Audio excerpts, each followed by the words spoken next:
I collided underneath the plane with another para, a lad called Carl, and we went down, and we had what they call a Roman candle, which is like a flapping chute above us. And we hit the ground, they estimated between 80 and 90 mile an hour. Jeez.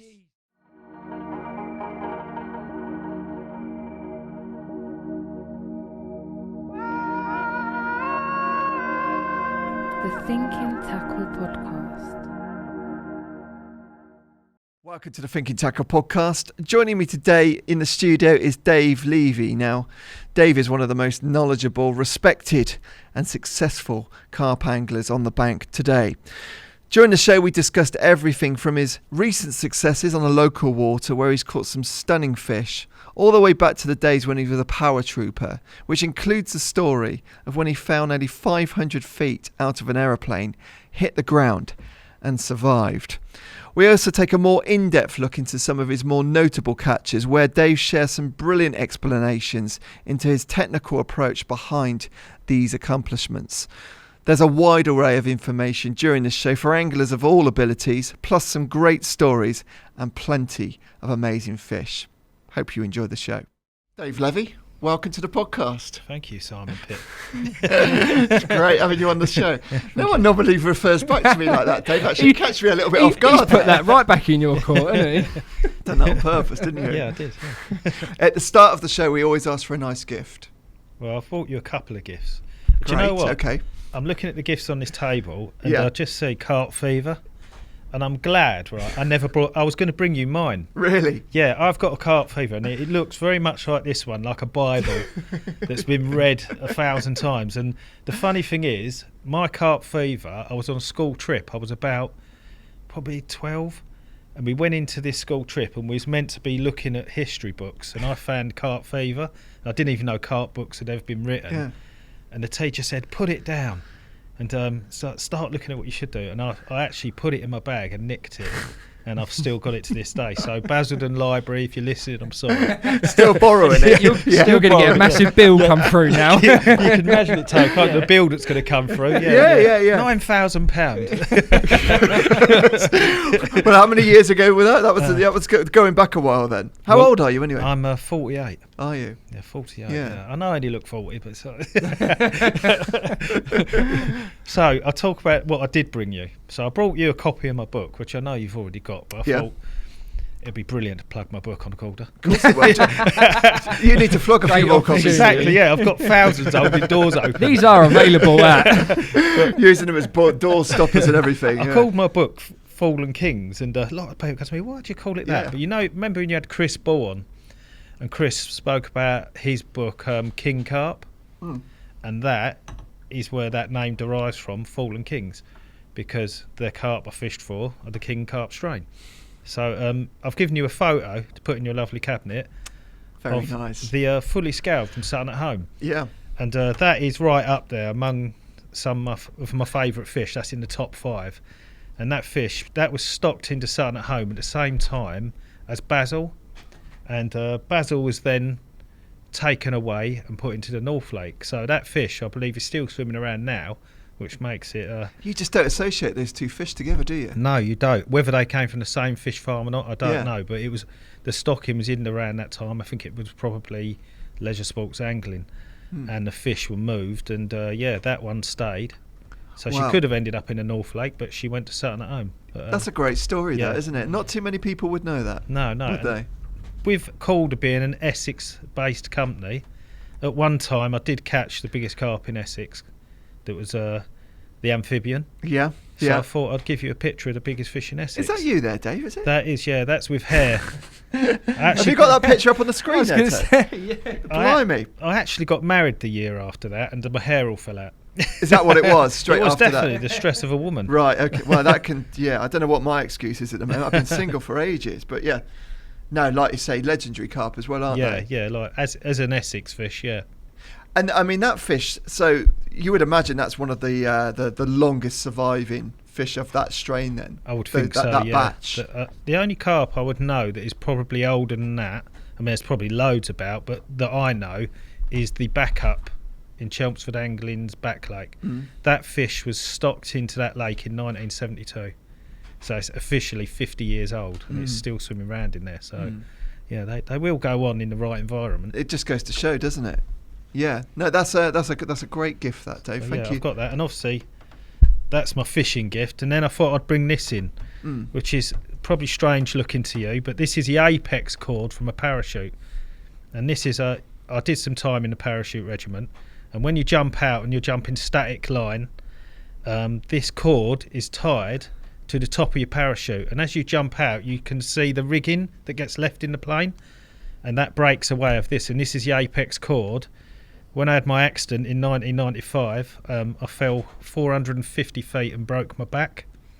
Hang on, you fell 450 feet? Yeah, I come out of an aeroplane. We was doing a thing called a Sim 45, which is where you put 90 men out of an aircraft in 45 seconds out of each door. And I collided underneath the plane with another para, a lad called Carl, and we went down, and we had what they call a Roman candle, which is like a flapping chute above us. And we hit the ground, they estimated between 80 and 90 mile an hour. Jeez. Jesus Christ. What, did you land on your feet then? I landed on my equipment. I was carrying 125 pound that day. I know, because it was weighed by the RAF before I jumped. Oh. And the kit pulled forward, and my kit hit the ground, snapped the machine gun barrel. I span round, and I actually broke the helmet off of my head, and my head hit the floor. Wow. Dave, sorry, how are you still alive? Did the equipment save you then? Question. Did that break the landing a little bit? I would say, yeah. That's what stopped me dying, Toe. Basically, my kit was so heavy it took the entire impact. So the kit took the impact, and I bounced around and landed sitting up, and that's what broke my back as I hit the floor. Jeez. Now, the guy who was next to me, he smashed both his legs. He ended up with 27 plates. His femur was out. I think it was his right or left foot was behind his head. So he was in a proper bad way. And I stood up and walked away. You said you'd done 98 jumps. Yeah, that was my 13th jump. Was it? It was your 13th. It was my 13th jump, yeah.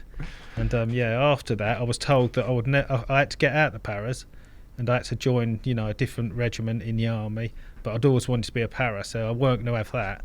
And I basically went into sort of a rehabilitation physiotherapy role, and I was meant to change regiments. 6 months later, I did my PTI's course and become a physical training instructor in the army, and remained in the Parachute Regiment for the next 3 years. So, yeah. I listened to what you were saying about, like you say, you had a defined amount of time that you wanted to be in the paras for. You're quite an organised guy like that, are you? You could still see at that age that I want to do this learn what I need to learn, life skills, and then move on. Yeah, the regiment was just like a university for me. I went there, I knew it had changed my life, and I knew it had changed my outlook on life. Didn't quite know at that time how much, but it did, and it's shaped the person I am. Sorry, I don't want to obviously dwell on your accident, but I just want to give people some kind of perspective on actually how far that is that you fell. Yeah. So Big Ben, how far is it that you fell? Was it 400? We was jumping an LLP, which is a low level parachute on the day. Yeah. And that would have been about 400 to 500 foot. Well, Big Ben is 316 feet. So you're the top of Big Ben as well as that as well. And you said you were 80 miles an hour, did you say? Yeah, that's what they said. The medic who was there on the day said when we hit the floor, a big mushroom cloud come up, and they went... I bet, yeah, they said, wow. They're dead. Yeah. Really? Yeah. I think you both survived as well. That's both amazing. survived, yeah. And, I mean, obviously, does that put you off doing any more? Well, it didn't, did it? Because you went on to do... No, I went on to do 98 jumps in the end. It didn't put me off, but when I went back to jump again, I was quite nervous, and they took me to a place, I forget the name of it, it was near Hastings, this little airport, and they had a thing called a sky bus, which is like a small van that looks like a transit van with wings on it. And they put us on this plane, and it went up, and it was rattling all over the place, and they opened the back door. It was like a garage door. It come up, and they said, who's first out? And I thought, get me out of this place, you know what I mean? I jumped straight out, and we'd done 6 jumps that day. Did you? Wow. Yeah. So did you ever do these big multiple jumps again? Yeah. Right. Sim 45's done them again, So parachuting, clean fatigue with nothing on you, like, for charity, that's easy parachute. It's nice. When you put £100 on the front of you and a weapon in the middle of the night, pitch black, and the slowest you can go is 180 mile an hour, it's a much different jump. And then, like I say, doing those jumps with lots of people all jumping out at the same time as well. Sorry, what do you call that again? Yes, a Sim 45. Sim 45. Yeah. We had 15 Hercs that day in a row. 15 of them in a row, all doing Sim 45s, and dropping out also like ambulances, Land Rovers, and things like that. So I've seen them do that. South Cerney, near where I live, actually. I've seen them doing it on the airfield. It's I bet that's a buzz, though, isn't it, when you're all jumping out like that together, provided nothing goes wrong. It's brilliant. I think when I used to parachute in the regiment, that's when you felt like you had you was a proper soldier. You know what I mean? That's and you stood there and you're doing the ultimate of what you can do. Sorry, David. What's the of that Sim 45? What's the I guess the practical application of that exercise? Like, how would you use that in the field? As many men out, as many soldiers as you can onto the battlefield as quick as you can. But what you've got to bear in mind, the paras, they specialise in doing 10 miles as fast as they can. So you'll be dropped 10 miles from the battle. Yeah, and then that's why you're always continuously, every Friday when I was in was the 10 miler running before you could go home for the weekend. You'd have to do a 10 miler. No, this is carrying 40 or 50 pound. Every Friday, and you get very good at doing 10 miles in sort of 1 hour 50 carrying kit. That's really quick, wasn't it? You were doing 18-mile runs as well, weren't you? What was the time that you had to do an 18-mile run in? 18 miles with 40 pound has to be done in 4 hours. Yeah, that's Your mile and a half has to be done in 7 minutes in the paras. Yeah, so. Safe to say, Dave, you're in quite good shape, really, aren't you? I'm all right now. I'm not in too bad shape. Like, I've been better, to be fair. Lockdown saw a lot of beer. Me too. Me too. Not so much beer, but just it just drags you down a little bit. You said before you joined the paras as well, boxing played a part in your life as well. I mean, that strengthened the mindset before you come to join the paras, I take it. Yeah, definitely. I done boxing, I think, because I was like any kid. I'd got a bit bullied and things like that, and I thought, I took myself into a boxing club. I thought, I ain't having this. And I remember walking through the door into the boxing club, and even today, if I walk into a boxing club, it's got a certain smell. It's sweat and leather. Yeah, and boxing kind of strengthened your mindset. You were into boxing before you joined the paras.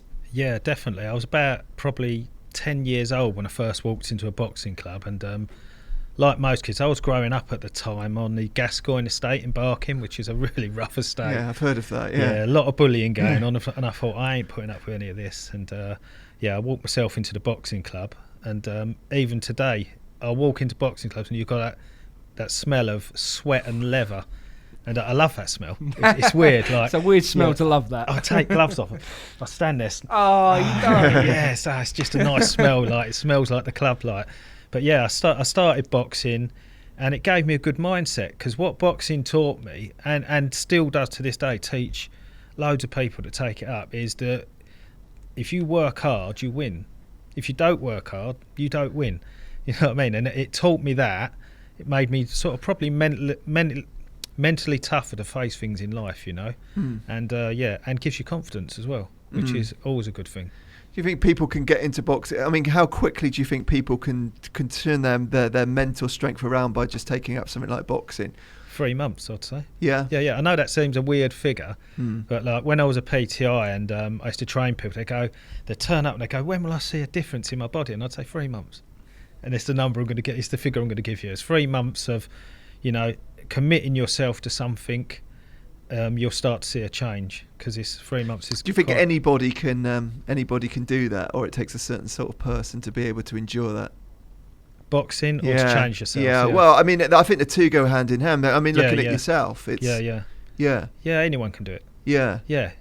And you're in charge of yourself, so just take charge and go for it, and believe it. You just got to believe you can do something, haven't you? And when you turn up somewhere, you would turn up to the boxing club, you're not a boxer, but they'll make you a boxer. You know what I mean? When I joined the army, I didn't turn up a para, they turned me into one, So if you do something, you can turn yourself around, you know what I mean?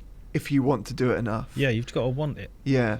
Didn't you say that you came out of retirement recently, or about 10 years ago? Yeah, about 10 years ago. I thought I was, they dropped the boxing age, and I thought I'd ever go at boxing again, but Yeah, I soon realised it hurt. So it does hurt then? It does. Yeah. I think the older you get, it does hurt. Yeah, when I was younger, I'd fight and I wouldn't even know about it. But the older I got, the slower you get, the more pain it is. And my boy went to university a few years back, and he started fighting again. And I said, I'll do some sparring with you. And he battered me, and I've never heard the last of that. You know what I mean? In the end, I had to just lean on him in the corner like a big old fat guy. You know what I mean? So is he better than you for his age? Were you the same sort of standard? Super quick, my son. Like, and the one thing that goes as you get older is your timing. Yeah. You can see the opening, you just can't do anything about it.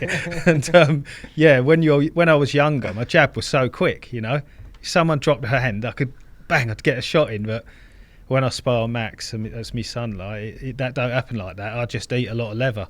But what made me laugh about it is I'd go home, and I'd done a bit of sparring with him over the course of a few weeks while he was home from uni, and I'd go home and I'd have all blood all over me. And my missus would go, "Oh yeah, you've been bleeding." Okay, she'd be laughing.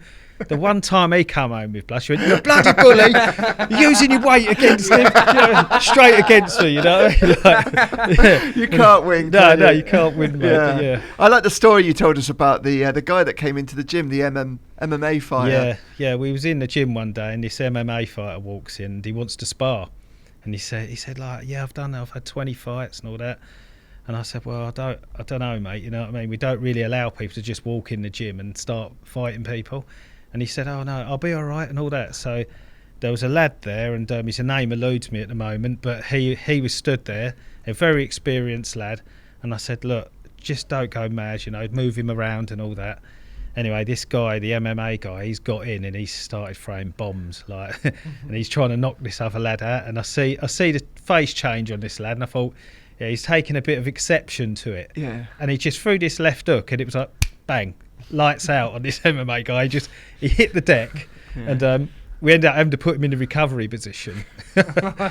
Eventually, we've sat him up, like, and I said, "Are you okay?" And he said, "Yeah, I'm just a bit embarrassed." And I said, "Yeah, don't worry about it." I said, "We got him some sugary Coke." I said, "How you feel?" He said, "Yeah, I want to go." I said, "No, you've got to wait 20 minutes.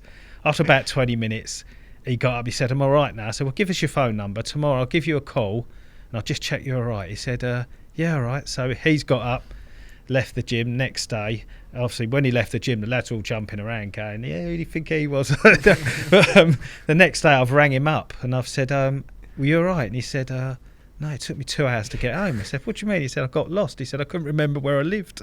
Oh man! He's either never done it before, or he was genuine guy. He's probably never been hit that hard. No, and that clean. I think that's what it is. He was hit clean, smack on the chin, and it was like, it was like a kiss. It was like good night. You said what that feels like as well. It doesn't even hurt. I've been there, mate. I've been I've been knocked out, and it doesn't hurt. It's just that it's your pride that's dented. Yeah. I think most guys I know that have been knocked out afterwards go and have a cry. You know what I mean? So that's what we were saying. It's the worst bit. It's the chicken leg walk that you got to do back to the ropes. Yeah, you demonstrated that well to us, didn't you? I did. When I got knocked out, I stood up and the ref was on number 8. Like, I could have had dinner, the other guy in the corner. You know what I mean? And I said, I'm all right. And he said, "No, mate, off you go." And I had to as I went to walk off, I looked like Shakin' Stevens. You know what I mean? I was like, yeah, it's one of them. There's no pride in loss. Yeah. You know what I mean? Sometimes if you ain't never lost, you ain't never tried. Exactly. Well said. And I guess everybody's been there as well, haven't they? So what do you think about these Tyson and that coming back at his age, and they're still fighting? Do you think that's a good thing? Do you know what? It's good for the sport of boxing because it highlights it, but physically for them, I'm not sure it's the best idea. Not that I'm a boxer, and I probably don't have the grounds to disagree with you on that, but I don't actually think it is good for the sport because you've got these icons that are, while obviously in their day were, they were icons. Yeah.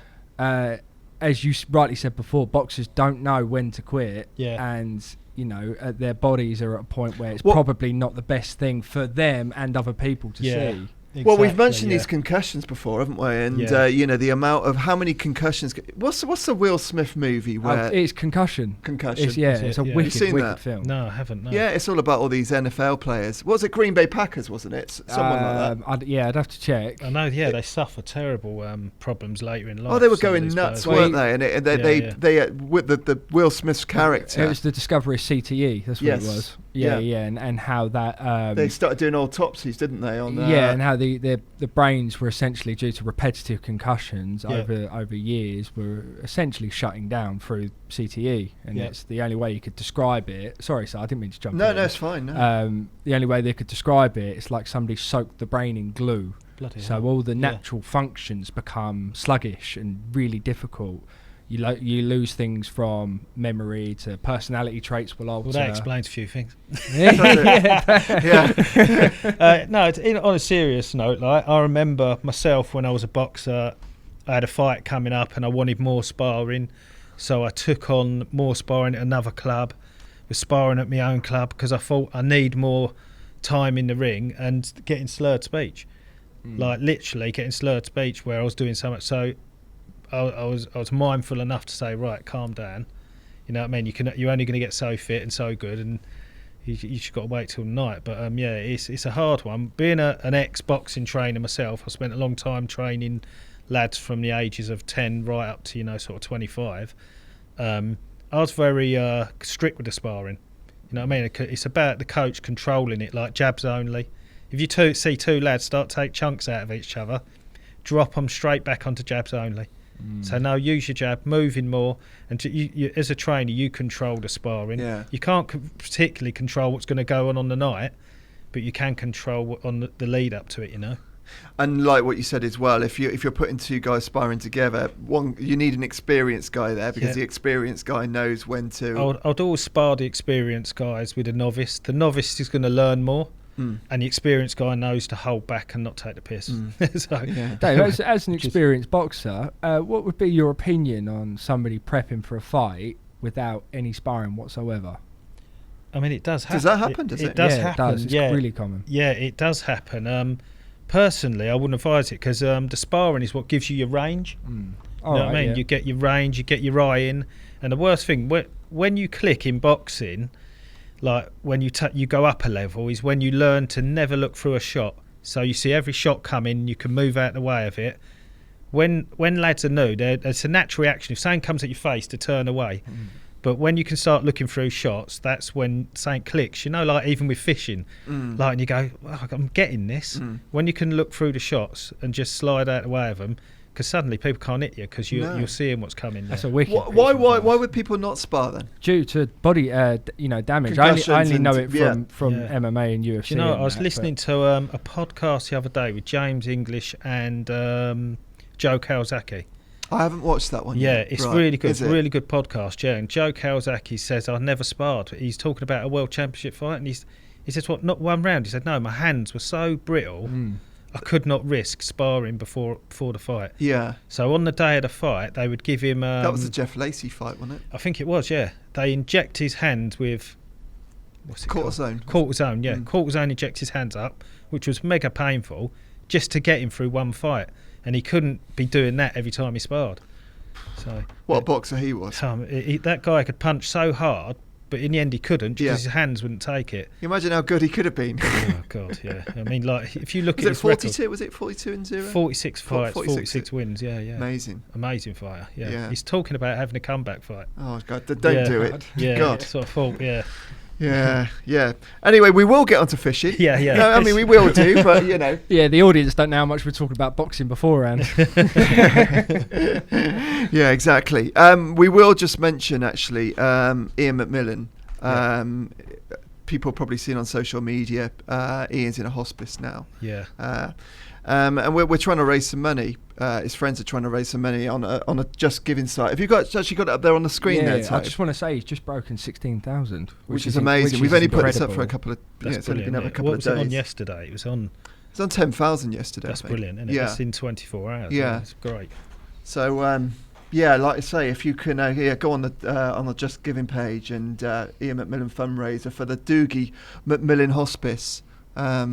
It's such a shame because it's saying that cancer's something that's probably affected and touched everyone, isn't it? So it's hard to see someone and he's such a lovely character going through such a hard time, Yeah, I saw him the other day, and he seems comfortable where he is, and and this is how beneficial these places are as well for for people in Ian's situation. Yeah, how people to work in them hospices must be so hard on them, but they do it. And listening to Ian talk yesterday on the WhatsApp group, they sound like amazing people, He was still flirting with the nurses when I saw him the other day. Oh, he was still trying it on. And he said to one of them, he said, you didn't see me before I was like this. He said I was a right devil. He's like, brilliant. Oh, it's still, But that's what I love about Ian. I've only met him obviously through here a couple of times, but he just, within minutes, he's got you laughing. Yeah, great sense of humour. When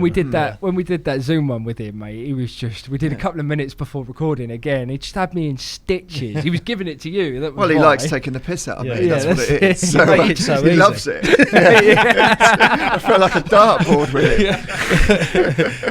it. So no, but no, like I say, it's stab. But if we can do some good here as well. Definitely. The amount of people. I mean, at the moment we're talking about different charity events, and we're probably in the next few weeks we're going to see. For everybody watching and listening, I will leave the Just Giving link in the description as well. So if people can have their own look. If anyone can give anything, please do. Yeah, no, good stuff. Actually, we also mentioned as well that I'm seeing a bit of Richie MacDonald at the moment, and good old Richie.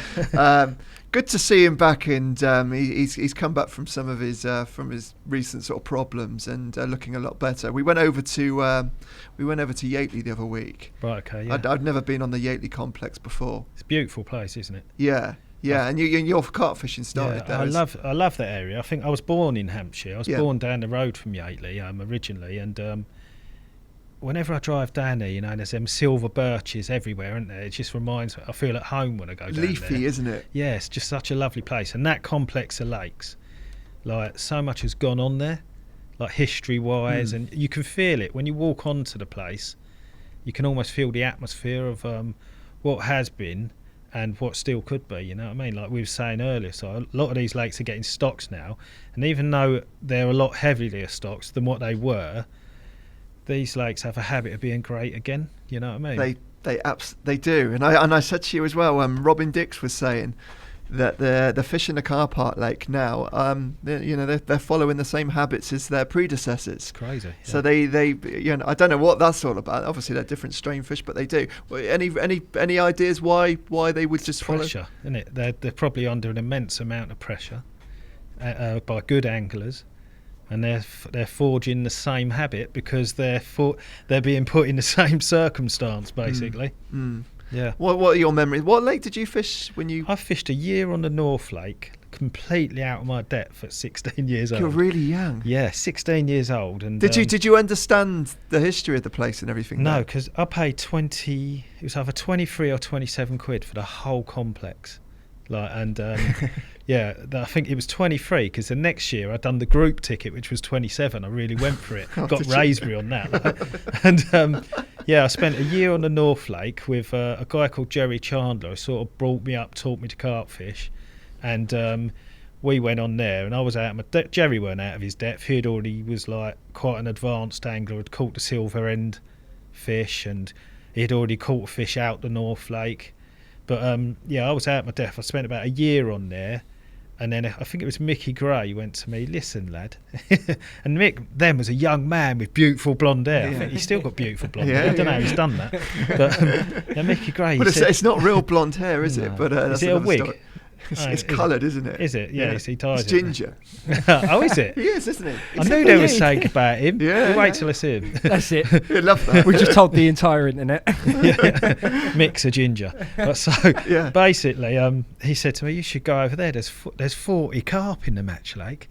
And when you've been fishing a lake with like sort of 7 or 8 fish in, 40 was like, bloody hell, 40 fish, I'll have a bite tonight. So I went over there and bumped into, I sort of met Terry there, Terry Alan, his second name eludes me, but a lot of lads that went on, Jamie and Lewis Reed. I met all them lads over there when they were young boys, and I can't remember if Terry's a year older than me or a year younger. But when I first met them all, they used to do a lot of time for no fish. And I used to think them kids are like rubbish, you know what I mean? Yeah. But Terry broke away and become what he is, which is like awesome, you know. Yeah. You know, a lot of them lads went on to become No, they did. Yeah. very, very good anglers, you know what I mean? Yeah. But obviously they were kids at the time. I was a kid. Well, how did you end up on the North Lake though? What was that all about? Just because of Gerry Gerry? would take me to Yateley. And just drag you along anyway. Yeah, and he'd go, come on, boy, on here. And I would sit there and I'd think, well, I fish for carp back home in Essex. And the lakes, even the park lake down the road, only had 50 carp in it, so they were quite difficult. But when I went to Yateley, we used to sit there, and the biggest fish in the country was in front of us. And Gerry would sit there, and we'd sit there in the evening. He'd drink red wine, and I'd be drinking a Coca-Cola. And he'd go, out there, boy, somewhere out there is the biggest carp in the country. That's an amazing. And the hairs used to stand up. Yeah, of course. All on my neck. Like, and I used to think, God, basil. And it weren't called basil then. It was just it was just the North Lake Big 'Un. I didn't realise actually, because I heard you say on the Nash podcast that it was named quite late as well, really, wasn't it? It was, yeah, many years later. Yeah, so I think Malin probably named it, yeah. Basil. Yeah, I saw Basil's Bush up there. I mean, Basil's Bush now, I didn't realise how close it is to the car park lake, actually. They're really close together, aren't they? Yeah, literally a strip of land separated. Yeah. Yeah. I mean, it's quite, I wouldn't say uninspiring when you see Basil's Bush, but you hear so much about it, don't you? Yeah. And probably expected too much. So what about this? Yeah, maybe.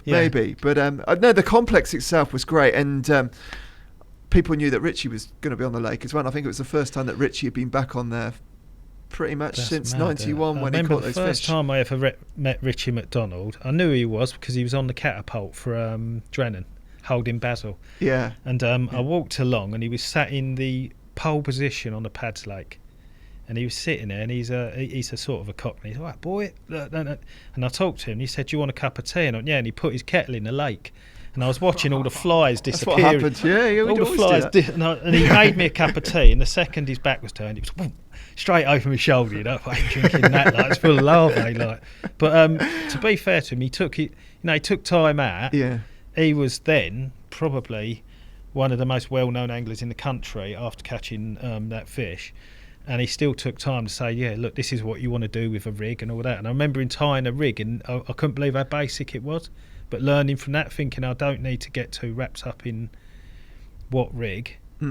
Now I know that, like, obviously we'll talk about rigs in a little while, but at that time it sort of made me think, you know what, I can catch a fish out of this place. No, I mean that's a good introduction, isn't it? Especially coming from an angler like that as well. That you can simplify and. Well, I remember I spoke to Richie, and Gerry would sort of go to another lake for a few months. I think he went and fished some lake in Harlow, Stansted Abbots. Yeah. So we didn't go back to Yateley for a little while, and then we went back. It was 3 months later, and Richie was fishing, and I said, "Hello, Richie, you back?" He said, "No, I ain't been home."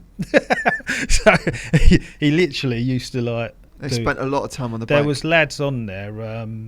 Their names elude me at the moment. Jock White and Jock White, Terry Pepperbridge. Yeah, they would fish. Not them lads particularly, but there was other lads on there that would live. And I mean, like Richie and lads like that. But Rob Malin was as well, though, wasn't he? Rob lived on there, yeah, but not when he caught Basil. Like it was when he was on the car park. It went mental. Yeah, Didn't he have a bivvy that you could walk through the back door? You could walk through the back and walk right through his bivvy and then out through the front. That was after my time when I fished there. I stopped fishing there when Gerry stopped fishing there, because obviously my lift weren't getting there. But I fished a match lake for a season, ended up with 4 or 5 fish. Oh, that was good. Yeah, I did all right. Is that somewhere that you would ever consider sort of fishing now? Now these new lakes have been restocked again. I definitely would. I went back to the match lake. I was on Sandhurst having a social with someone, and I walked through. You can get to the match lake, and I walked into a swim on the match lake. They probably don't call it. It was called the Long Chuck back in the day, and I laughed because I reckon I could have. It was probably 60, 70 yard chuck, but I remember being in that swim with Cardinal 55s. And Northwestern Sealy 2.5 pound rods and going for it, to get the chuck, you know what I mean? I thought, God, our kit's changed, and like I'd come in here now and I'd smack it straight up there. It'd be a short chuck, you know. I know. What about we mentioned as well, didn't we, about standard of anglers? Now compared to then as well. I mean, you think back in the day that they were catching fish through time. Yeah, a bit of both. Some of them caught fish because they'd done a lot of time. Some of them caught fish because they were bloody good. And Jock White and Terry and that were just good anglers. You know what I mean? They still worked, but you could see they were good. They had the premier bait. They were on the fish mill, so they had the bait, but they were also bloody good. You know what I mean? They caught wherever they went, and they had caught prior to that as well, you know. Like Richie was a good angler. Everywhere he went, he caught what swam in there, you know what I mean? There was He's still got the knack of catching that lake that he's fishing at the moment. I mean, we have visitors on there every week, and he's still the one that's caught the biggest fish. He didn't catch the most fish, but he's still catching the biggest ones. Yeah, he's got the method, hasn't he? I mean, it is. I mean, you think, is he doing this on purpose? But I mean, on a lake like that, they're baiting it out with trout pellets and stuff like that. Yeah. And you think, you would use pellets on there, but Richie's not using pellets. He's using boilies. Yeah, that's why he's catching them. Yeah. That's why he's catching them. Yeah. Yeah. So he's there's life left in the old dog. Definitely, Yeah. Anyway. Yeah. Yeah. Recent angling, Dave. What have you been? What have you been up to? Probably last few years. After coming off of Horton, I went to Kingsmead, then Raisbury. Then I sort of went local. I was travelling quite a lot to catch fish, and then some of the fish closer to home, they started to get really big, and you start to think, why am I travelling 120 miles when 20 minutes away is a fish bigger than the fish I'm travelling to catch? And I joined the Rise. I'd had my name down to catch for the Vinitro, and the fish died, and that was like, they used to call it the seaside simo, didn't they? Yeah. Very good looking simo, but really nice. yeah. So that died, and I think I was going to get a ticket that year, and I thought I was going to travel 2.5 hours, probably 3 hours on most days, to fish for a 55 pounder, and the Rise has just done a 55 pounder. Why were you kind of neglecting local lakes then? Because not all because of size, but some of them, Essex is renowned for its farm ponds, simos and things like that, but when them simos start creeping over 50 pound, they certainly catch your attention, you know what I mean? Like, it makes me laugh. There's a sort of hatred for the simo, you know what I mean? But obviously the new ones are absolutely beautiful, but that strain of that very plain one, but I actually quite like them. I quite like the old Italian, fish like chopped dorsal and things. Oh, yeah. Very plain, big, high-backed fish. I've always liked them. And this fish particularly that caught my eye was called Bricktop. I don't think I've given you a photo, but this was around 55 pounds. So I started on there in the winter, fished right the way through the winter. And it's funny, when people say to you, God, you smashed that place. What they haven't seen is when you weren't smashing that place. They didn't see the 2 nights all winter that I did coming into the spring, but I needed them blanks. I needed to blank all that time to get going what was going to happen in the spring. You know what I mean? So I was preempting. So what were you preempting? I started fishing crumb. I crumbled up hybrid to a dust, because in the winter a fish can't take food down like it can in the summer. In the winter it can deal with very small food items, and they're already broken down. It's a bit like feeding a baby. You wouldn't try and feed a baby solids, so you're feeding it when their system is so shut down in the cold water. You want to be feeding them basically crumb and things like that, something they can deal with. So in order to get the bait I wanted to get the fish on, I needed to break it down. So I crumbed up everything through a crusher. Then I fed them it, so I knew they could handle it. So where other people would never start a baiting campaign in the winter, it's fine to do that, but you've got to feed them something that's soluble that they can eat. And in this case, it was a micro pellet and the hybrid bait from Mainline. I broke it down to nothing, and I put it in as a fine crumb right the way through the winter. And literally, as we come out of winter, February, March, I took some of the teeth out the crusher and broke them into bigger bits, and I just got bigger as I went. And as by the time the spring come and May hit, they were eating 15mm boilies, but I had them on that bait all winter. And even though I didn't catch them a lot in the winter, I was catching the odd sporadic fish. I knew that they were getting on it. Were you using a lot of crumb? Were you putting... Yeah, I was putting 4 or 5 kilo out. Oh, really? Yeah, 4 or 5 kilo of crumb, right. Really the finest crumb. Yeah. And I was putting that out and catching fish over it. If I had a slight raise, there was a week in January, we'd been doing the carp shows, and I come home and I looked, and we was due to go up to 9 degrees, and it hadn't been that warm in weeks. And I went over there and I had 5 fish that week, and all of the fish were on the bait. All of the fish were sort of crapping bait. Other than that, all my previous bites, which is weird, I'd had 2 on zigs. So I'd caught this fish on a zig, I put it in my sack. When I got it out about 3 hours later, the sack was full of hybrid. Was it? Yeah. So I knew they were eating it, Yeah. you know, for a fact. They were just on it. I just weren't hooking them, you know. Would you fish over crumb? I mean, do you normally do that? Just build the crumb up into more sizable baits? I do all the time. So in the winter, it's not uncommon that I'll fish over just pure crumb, 2 or 3 kilo of it. 2 or 3 kilo of crumb is not the same as fishing over 2 or 3 kilo of boilie. 2 or 3 kilo boilie, they'll eat 10 and they'll be full, and they can't handle it. Their bodies are slowed down. Their metabolism is at a rate where it can't break food down. You give them crumb, and it's just going straight through them. They get so preoccupied on it, and I'm surprised. You can crumb up a single boilie and throw it in there, and the fish they can spend hours. They can spend hours just on. Recently, I've been fishing a lake, and I think everyone assumes when you're sponsored that you're putting loads of bait in, and I've been catching over 4 cell boilies, and I've been crumbing them to nothing and just putting them over the top of my rig. If I put in even half a kilo boilie, they're spooking off the bait, because I've obviously seen a lot of bait. But like you say, so the other week I crumbed 4 cell boilies up, and 20 minutes they were on it for, and I thought they must have exhausted it. They still know, they still want it. You know what I mean? They're just ripping the bottom up, trying to get to what is ever left. You know. I think that's it. I mean, what you're saying there, it's another good reason for you don't necessarily need to be mixing up different baits and stuff either, do you? You've got a boilie there. You can use the boilie to its full effect. You don't need to use it. There's more than one fashion to fish it, you know. Like, you ain't got to fish just chops or broken. You can crush it, and then you can do all that together in one bucket. So the fish is getting food, but I think it almost frustrates them into feeding when it's crumb. What about actually getting it down? Do you worry that it disperses very much, or do you think would you spom that out? Yeah, I spom it, or on the rise I was using a bait boat, because it's a bait boat water. If they're allowed bait boats and everyone's on them, I'm on them. You know what I mean? I ain't going to be put at a disadvantage. But when I've been spotting it, when I was fishing the lake in Kent, Brooklands, I was putting water into it, so I just give the crumb a little bit of weight. And without a doubt, even on big winds, there was a couple of guys who said to me, "Yeah, that's getting blown away."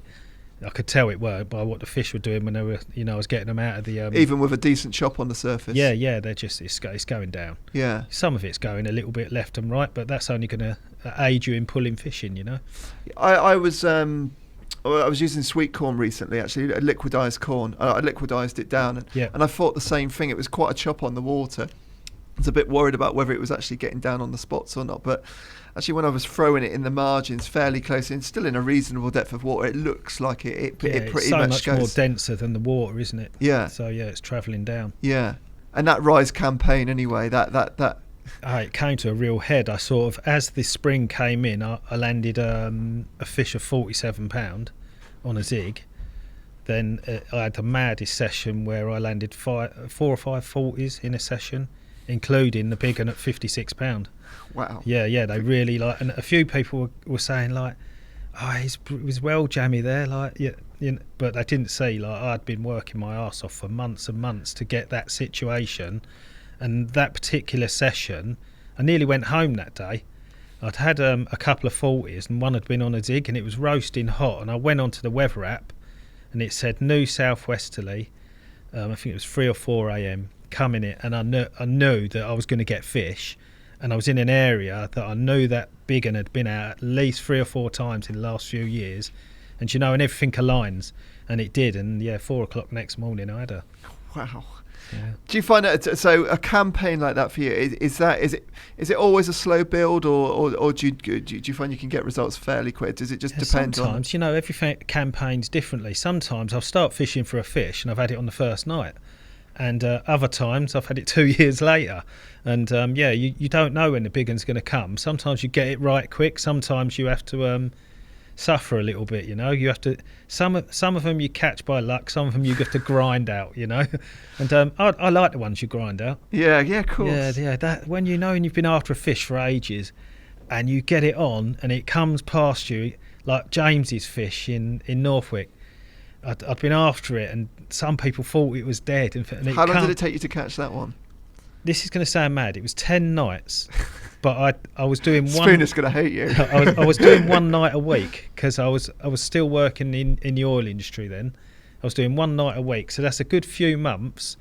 And that what I ain't telling you is I baited up. So I would fish a night, but I'd also have a baiting session.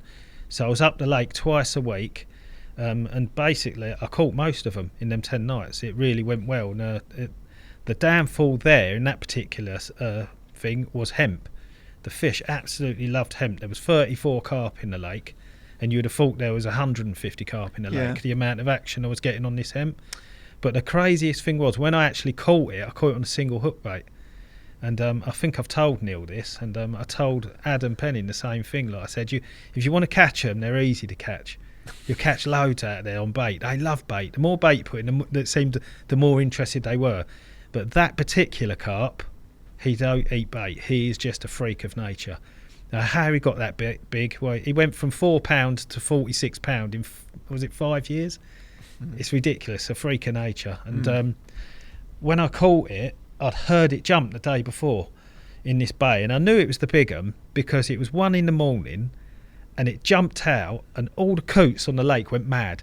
And I thought it's like the king had spoke, you know what I mean? It was like they were all obeying him. And I was like, he's here, like he's definitely here. And the sound of it, about an hour later it went again. I was meant to be going out the next day with Tom, Darryl, and we was going to do a thing with Tracker. We were shooting some bivvies, and I phoned up the guy at Tracker, I can't remember the guy, Dave, and I said, I won't be coming, mate. And he said, why? I said, well, look, I can go back and fish another night on this lake because I've heard the fish jump. And I said, so I'm going to go back. And he said, you're not coming to the shoot because you've heard a fish jump. And I said, yeah. I said, you've got Darryl and you've got Tom. You definitely don't need me. You know what I mean? 2 of the prettiest lads in fishing. And so I've gone back to this lake, and I've got there, and you're allowed to use a boat on Northwick. It's tiny, but they don't like you spodding. If there's a few anglers on, they'd rather you just row out and drop it in. So I've got in the boat, I've rowed out to the bush, big bucket of hemp, and I've lowered my rig in, and it went down lovely. And I'm just about to chuck all this hemp in, and something, I remember this young lad who had caught it twice, Nathan his name was, he never had any money, hardly any gear, and he said, yeah, I've caught it twice in a single hook bait because I can't afford bait. So, and I remember, lot, and I thought, that fish don't come out. And I picked up, I don't know, maybe 20 grains of hemp, and I just scattered it, probably for confidence, across where my rig had gone. And I went back, and probably 20 minutes later, the rod's gone and I've had it. Wow. Yeah, and mad. And And at the point of telling you that is that when I hooked it, when you've been thinking about a fish, like all that time, you know, like you dream about catching them, didn't you? Think, when's it going to happen? Where am I going to catch it? What's going to happen? How's it going to fight? And it comes past you like that fish did me, 4 foot of mirror carp, just glides past you in the water, and it's the best feeling ever. You like shitting yourself, you know, and you're like, oh my god, I bet I've got it on. I wanted to hear the phone call that you made to Dave afterwards, just how telling that you'd actually caught it. Then that must have been interesting. He must have just gone, oh, fair play, mate. Yeah. Done well there. Was that, sorry? Because you said you couldn't go because you heard the fish shout. Oh yeah. So it was, yeah. I just sent a text. By the way, I did catch it. it. Caught it, mate. Yeah. You know. Yeah, I don't think I even told him. Dave's a bit of a non-angler, isn't he? So he's probably just thinking this guy's off his rocker, you know. But no, that's the pinnacle, I think, in fishing. It's nice to go and catch loads of fish, but when you target a single fish and you manage to catch a single fish, that's the biggest buzz you can ever have. It's better than catching 10 40s, catching one that you've really slogged for. You've caught it by design. Yeah. Getting onto the boat thing instead, because obviously you can cast as well and do everything. I mean, when do you choose to use a boat over not casting and baiting then? Generally on the rise, funnily enough, right, I went on the rise like most. I could tell you straight away, a lot of good anglers. I've got I'm friends with Mitch who runs it, so I've got a few of my mates on there, and they go, fuck them bait boats, casting, I ain't doing that, I'll spod. And I did exactly the same, and I went over there, and I remember chasing them up and down the lake, spodding at them, and they just moved. Every time I spod, they moved. So I've got a bait boat. I normally generally use it when I'm abroad or put for areas that I can't cast, you know. I thought, I'll take the bait boat down, and I crumbed it up, and there's no way, don't matter how good you are at spodding, that you can drop like that bait boat can. And it's not a case of just dropping it and dumping it all on the bottom. When I drop in a bait boat, I have the rod back and I follow the lead down under slight tension to hold the lead core away from. So there is elements of knowing how to use it. But I did that. Second I did it, I went down there. First session had a brace of 40s and a brace of 30s. And I thought there's definitely something in this. And it's almost as if they like to find a bait. And like as carp fishermen, we always want to go, I'm doing the complete different. Everyone's doing this, well, I'm going to do it different. And everyone tells you their stories of how they've done well doing it differently. Sometimes the thing to do is what everyone's bloody doing. But just maybe the thing you do different is what you put in that boat, how you do your bait, you know what I mean? And that's what I did. I changed none of them were doing what I was doing in the winter when they were blankets, because they were putting boilies in. You know what I mean? And I was putting crumb in. Just something as simple as that. Yeah. But it's a funny story. One of my friends, Lee Randall, absolutely brilliant angler from Kent. I shouldn't really say that because I don't really like Kent anglers, but brilliant angler from Kent. You've got something to say to Brett as well, haven't you? Yeah. I'll speak to Brett when I see him. But this guy Lee's gone down there, and Lee's done quite a few nights, maybe 10 nights without a fish. And it's only a small lake, and you're on them. And he said, it can't be the bait. I said, Lee, it is. It's the bait boat, mate. You use it or change it. So I had a spare bait boat, an old one. I said, come round, borrow my bait boat. He said, all right, I will.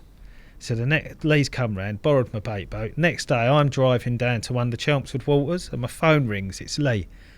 I got my first 50. I said, oh, well done, mate, brilliant. On the bait boat, yeah, I've had that, and the 25, the 27.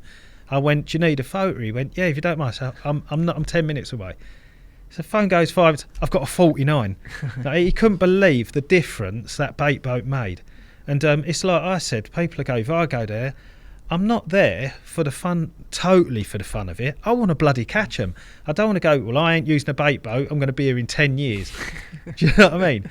I'm going there to catch them. Look, Terry Earn caught the parrot using a bait boat. If it's good enough for Terry Earn, it's bloody good enough for me. What was the lake he was fishing when he first started using? Exactly, yeah. When he was first using the bait boat as well. I mean, it took it a bit of convincing, didn't it, to actually get him to use one? But I think once you step over, that's it. I guess, isn't it? It's just another tool. Like are there situations where boats don't necessarily come into their own? Yeah, I think they're an excellent tool to use. In reply to that question, I'm not sure. I don't really know, Si. But if I had my own lake, I wouldn't allow them. You know what I mean? Okay. Because casting is a skill. I love going fishing. I like the entire action of fishing, the casting, the finding the spot. In a weedy lake, I'd ban them. But you know what I mean? If they're allowing them, I'm using them. You know what I mean? I'm not going to put myself at a disadvantage. You mentioned as well on Norfolk as well about hemp. How do you define a bait? What bait to use on the water? Trial and error is some of it, but obviously these days you know everything's so well documented, you know what's good. But generally I'll have a mindset of, right, I'm going to go in on this and see how it goes. So if that doesn't work, then you tweak it. But it depends. Say you're fishing for a lake with 10 carp in, your mindset is you ain't going to hook a fish every session. So I'll go in with something like, say, the cell, hemp, 2 things I know carp can love, and then I'll build from there. If I'm going to a lake that's got 600 fish in and I ain't had a bite in a night, I know I'm doing something wrong.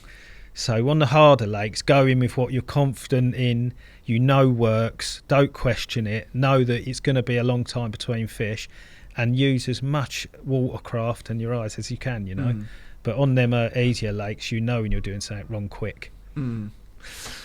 Talking to other guys as well, I mean, bait application, I think you said that as well. Someone said to you about, you got to use the right the right bait. It's all about bait, and then you argued that, well, you need to be able to hook the fish as well, so it is bait and rig. Yeah. Are you using certain quantities of bait? I mean, would you always use a generalised sort of quantity of bait, or does it depend on that? Like, with bait, it's a weird thing. It's time of year. You know the time of year you should be using the bait, how you fish it. I know a lot of people that get free bait. I don't know many people who know how to use bait. So just having a lot of bait at your dispense, it doesn't mean that you're going to catch a load of fish. I've seen people shut lakes down, filling them in, and I think, you idiot, you're ruining everyone's fishing because you're fishing it wrong. It ain't getting eaten, it's floating up.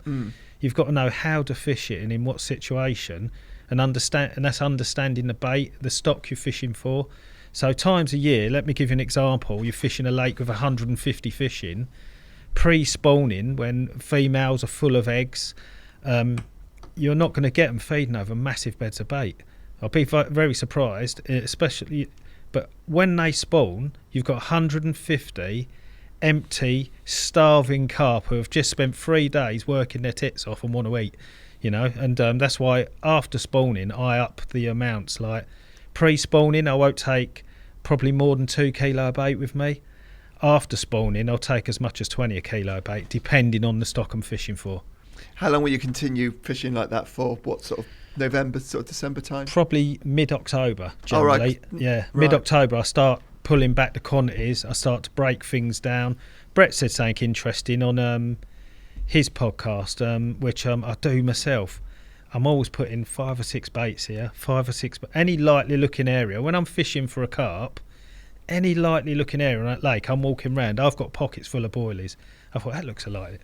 5 or 6 baits, and before you know it, right, everywhere these carp go, they're just finding it, and they're going, oh, there's 5 or 6 here, and you know what I mean. I'll probably waste a kilo most sessions putting sprinklings under bushes, you know what I mean.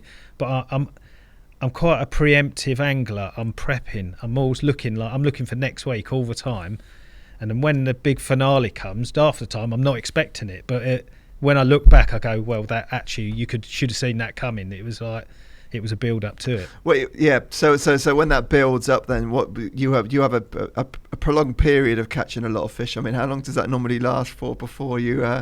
Is it a gradual build? Yeah, it varies really. I prefer less fish. Like the lake I've been fishing the last year it must have 250 carp. And one of my friends, Aaron, went to me, I don't know how you're fishing there. He said it must be like sandpaper in your balls. This is Aaron Kopp. Yeah, Aaron Kopp, yeah. Because you can have 10 fish in a night. And it was... Sandpaper in your balls. Honestly, it was like... Yeah. It was almost... I said to him, Al, they're worse than tench because they fight. Yeah. Right, so I was catching loads of 20-pound commons. Yeah. And I was trying a lot of stuff to get through to bigger fish. So originally when I went there, I just wanted to catch carp. So I was crumb, bit of pellet and hemp, a very excellent way of catching carp and effective. I was catching loads, and I soon realised I need to get through to some better fish, and I think my first 30 was my 49th fish, because I decided I was going to fish hinge stiff rigs 2 inches off the bottom and 18mm boilies, and that is all I put out. And it's funny, like you say about Richie a minute ago, everyone's fishing pellet, Richie's fishing a boilie, but he's catching the biggest fish of the week. There is definitely methods you can use to get through to better fish. And that particular session, I had 9 fish, and I think 7 of them were over 28 pound, and including a 33. So I'd been getting 18s to 20 pounders. That method particularly worked on that water. I was getting through to better fish. But what you've got to remember is you're going to sacrifice bites. But I don't mind, you know what I mean? Because you're targeting particular size fish. Yeah. Have we got some pictures of those fish? Are these the commons that you're fishing? Beautiful black. So I mean, you're after. I mean, the biggest one in there. So I mean, obviously, you are trying to catch a lot of fish potentially to catch that biggest one. Have you got some sort of idea about how you're going to catch this individual fish now? Then, or? Basically, it's weird because lately it's been fishing really bad. It's got blue and green algae on it, and we've noticed that on quite a few waters recently, haven't we? Yeah, there's been an abundant. Yeah, that is one of the better fish in there. That's a 40 pounder, 40 pound too. And funnily enough, so I caught that in a single hook bait.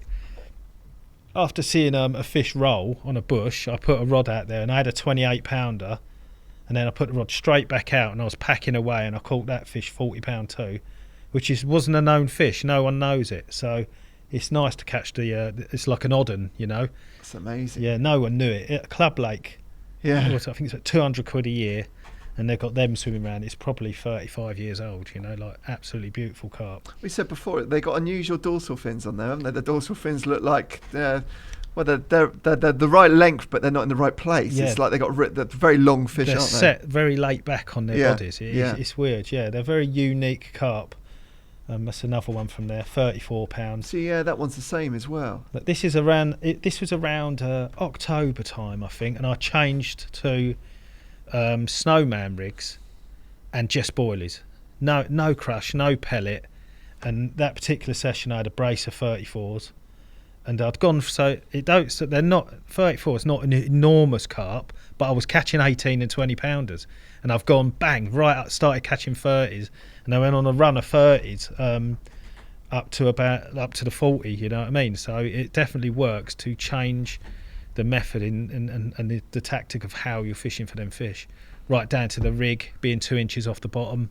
Things like that. I mean, it's crude, isn't it? But it's out there, isn't it? I mean, it's.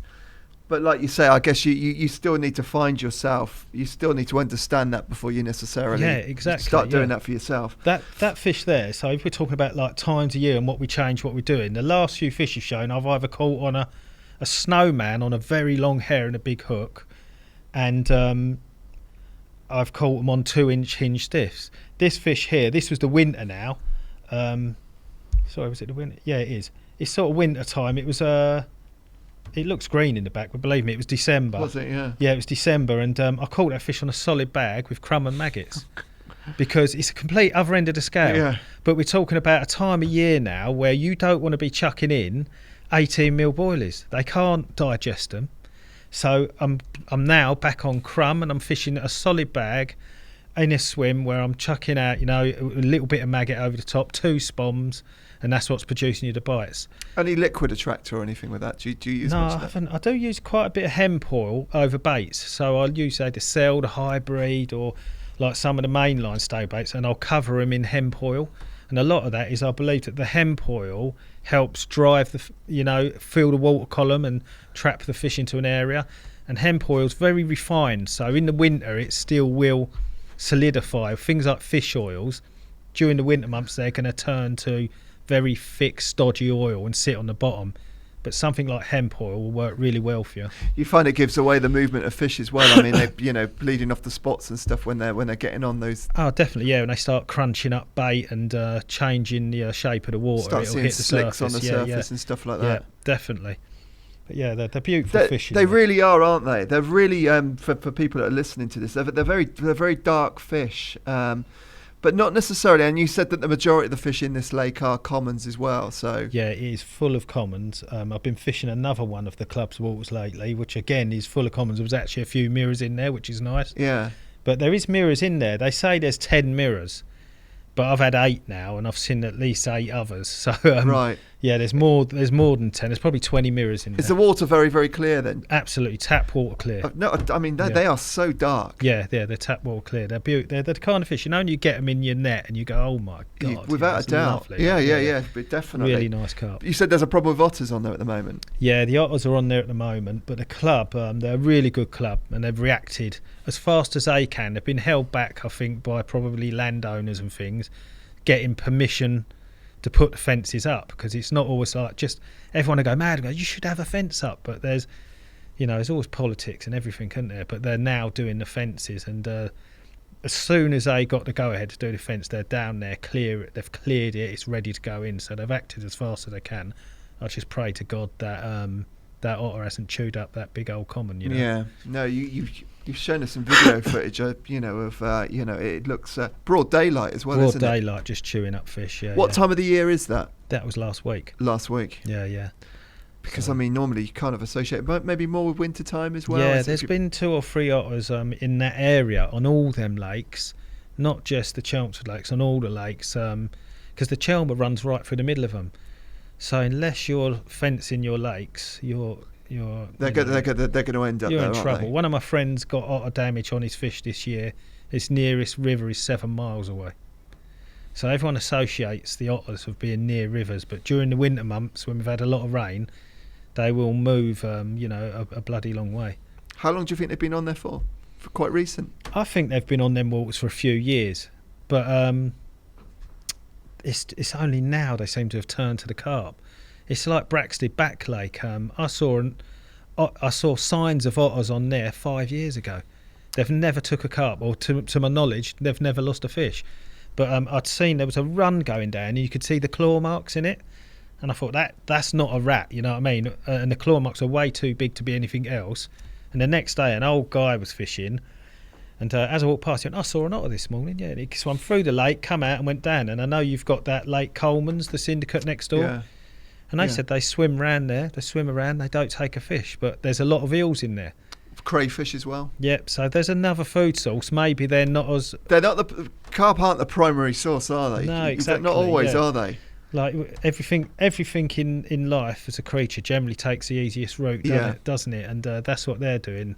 And when the easy route runs out, they'll soon turn. We've seen it with lakes with a lot of crayfish in, that the carp pretty much get left alone. It's crazy, isn't it? Yeah. Yeah, I mean, like you say, the easy option, and there's an abundance of it as well. Yeah. Did you also say when you're fishing this, like you're not necessarily going to intensively just stay on one water? You're going to flip between different places. Yeah, that's probably something I've always been quite intense. I'll get on a water and I go, I'm going to stay there till I've caught the one I want.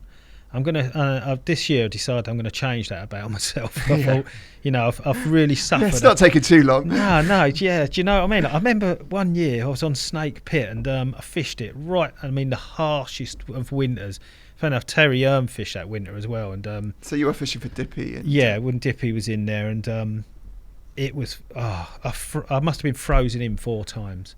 You know what I mean? And I had one bite. In fact, there was 2 fish out all winter. I had a 15-pound linear, and someone caught Dippy off the point at 48 pound. So there was 2 bites, which made me think it was worth doing the winter, you know. Yeah. But when this winter went and the spring come, all the people turned up. The fish started coming out. They were all catching. It was great, and life was brilliant. And I thought, who's the idiot here? Me, who's just sat here all winter, you know, like the freezing my arse off. Have we got a picture of Dave in the winter there, Tobe? Well, you like wintry conditions anyway, Dave. Well, you're a tough guy, aren't you? I'm a bit of an Arctic rat, you know what I mean? I'll survive in the cold, you know, or the jungle or anywhere. But yeah, during the winter months, I'm not bothered by the cold, you know. Sorry, mate, that's the only one I could find. That one will do, won't it? Yeah. So we're looking at a picture. So whereabouts are you there? That's Norway, 1996, I believe. Yeah, that looks a bit chilly, doesn't it? That looks a bit cold. Yeah, that was probably about -20s that day. I was in -40s out there, you know, like you're surviving, you're living in snow holes and things like that, tents, and it's bloody freezing, literally. One night I was stood there and I was pissing and it was cracking as it hit the floor. No, that's how cold it is. Was it? Yeah. The most common frostbite for a soldier was his dick. Because people don't think you go like when you're fishing, you go against a tree. That's what they do, and they wouldn't think you're exposing yourself literally most of the time. And you'd have a face mask on as well because the cold was horrendous out there. Yeah. I've been down to -25 as my lowest, and it's funny how you do get used to those really cold temperatures, though, isn't it? Do you know the maddest thing? Like I find England colder than Norway because it's a damp cold. You know, when you're in Norway, you fall over in the snow. You'd stand up, brush yourself off, and carry. You fall over here, and you piss wet. And you're soaked. You're done. You know. So it was a different kind of cold. But I've done -10, so not quite the same as yours. Yeah, but I know what you mean. It's this particular photo was taken. We was doing an exercise with the Americans, and the Americans had sailed over, and we was meeting them. We was doing this big combined firefight, and we're all waiting on the line to go. And the radio goes, and they've gone, the Americans ain't coming out. It's too cold. What? I said, no, they're not coming out. It's just over -20. If it's anything under -20, they're not playing. So we'd been stood there for an hour. We're all freezing. We're really pissed off. Well, there's a heads up to China and Russia and everyone else, isn't it? That's how the Germans beat the Russians, wasn't it? You know, they froze them to death. And so that night we went back, and my platoon sergeant went to me, I'm really pissed off with these Americans. He went, should we go and get them? I went, yeah. So a few of us went down. We put snowshoes on. And the Americans, you could see their camp from 10 miles away, you know, all the light and there were these massive tents. And we've gone down and we all got on a guy rope on this massive tent and we went, go, and we cut it and the whole thing went down. And we could see them moving around and it was hitting them with ski poles, you know what I mean? They needed some punishment because we'd been punished, you know. Did they like a bit of English banter? Yeah, not that night they didn't, no, but yeah. No, they were okay, they're good guys, you know. I also remember we got 4 American like they're special forces, and they joined Free Para. They were going to come with us for 6 months, and they said it was a Friday, and we said, yeah, we're doing a 10 miler today with £40 on. And they said, pardon? I said, yeah, you're going to run 10 miles with £40 on. I said, yeah. I said, why? Why don't you get a helicopter? I said, no, this is what we do. This is the bread and butter of the Parachute Regiment. Like, so they were Rangers, these guys, American Rangers, and they come out of us. 6 come out of us, and 6 come back on the Land Rover. And I thought, is that your special forces? I'm not challenging their special forces to anything, by the way. I'm just saying they didn't impress me. But by the time they left, They train differently then. yeah, just like the British Army is the best army in the world, and I mean that. Yeah. You know what I mean? They make you they make it hard, and they make it hard for a reason, so that they make you hardy. You know, and yeah. That stands out on the wheel field as well, does it? You know, you see that. 100%. Yeah. They're the best in the world. Yeah. All right, Dave, we'll get on to some specific captures because, you know, rather than run through your campaigns, you know, you've caught some pretty impressive fish. Okay. And maybe we'll just talk about how you caught some of those. Yeah, no problem. Horton Church Lake, obviously. We've got some video footage too, haven't we? Yeah, Horton Church Lake. That was when I first fished Horton. A friend of mine had fished it the year before, and he offered to walk me round and show me the swims and all that, and I didn't want to see them.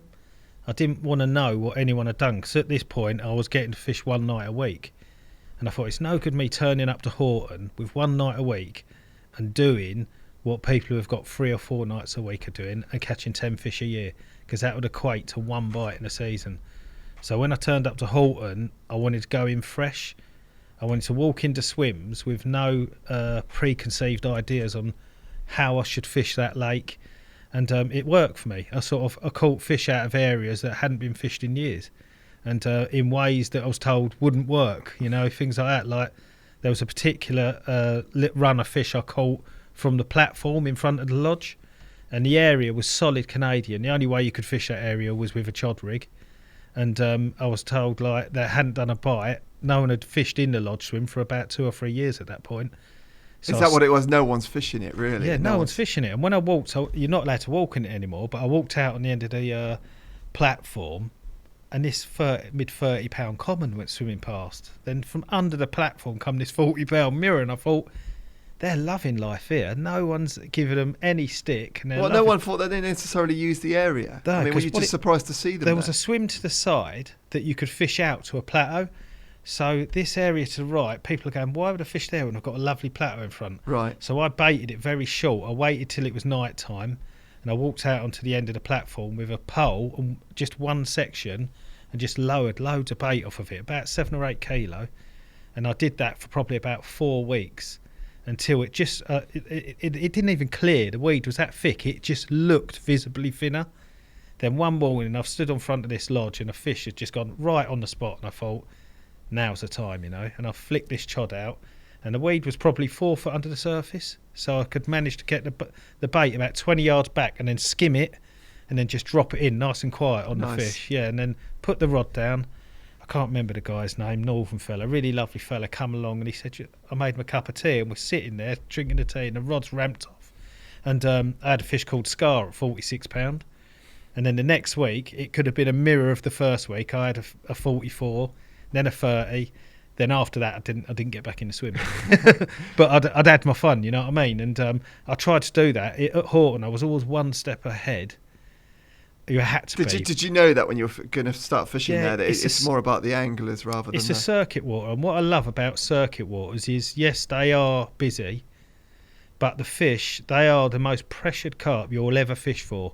And in my eyes, they're well worth catching because they're clever, and I want to outsmart them. The anglers, they're just like... A few people said to me, how'd you fish Horton? It's so busy. I said, when you go to a lake and you see weed all over the surface, do you think... I'm not going to fish there, or do you think, yeah, it's going to be a challenge? I go, well, I'll just fish because find a clear spot. And I said, exactly. I said, the anglers are just part of that challenge.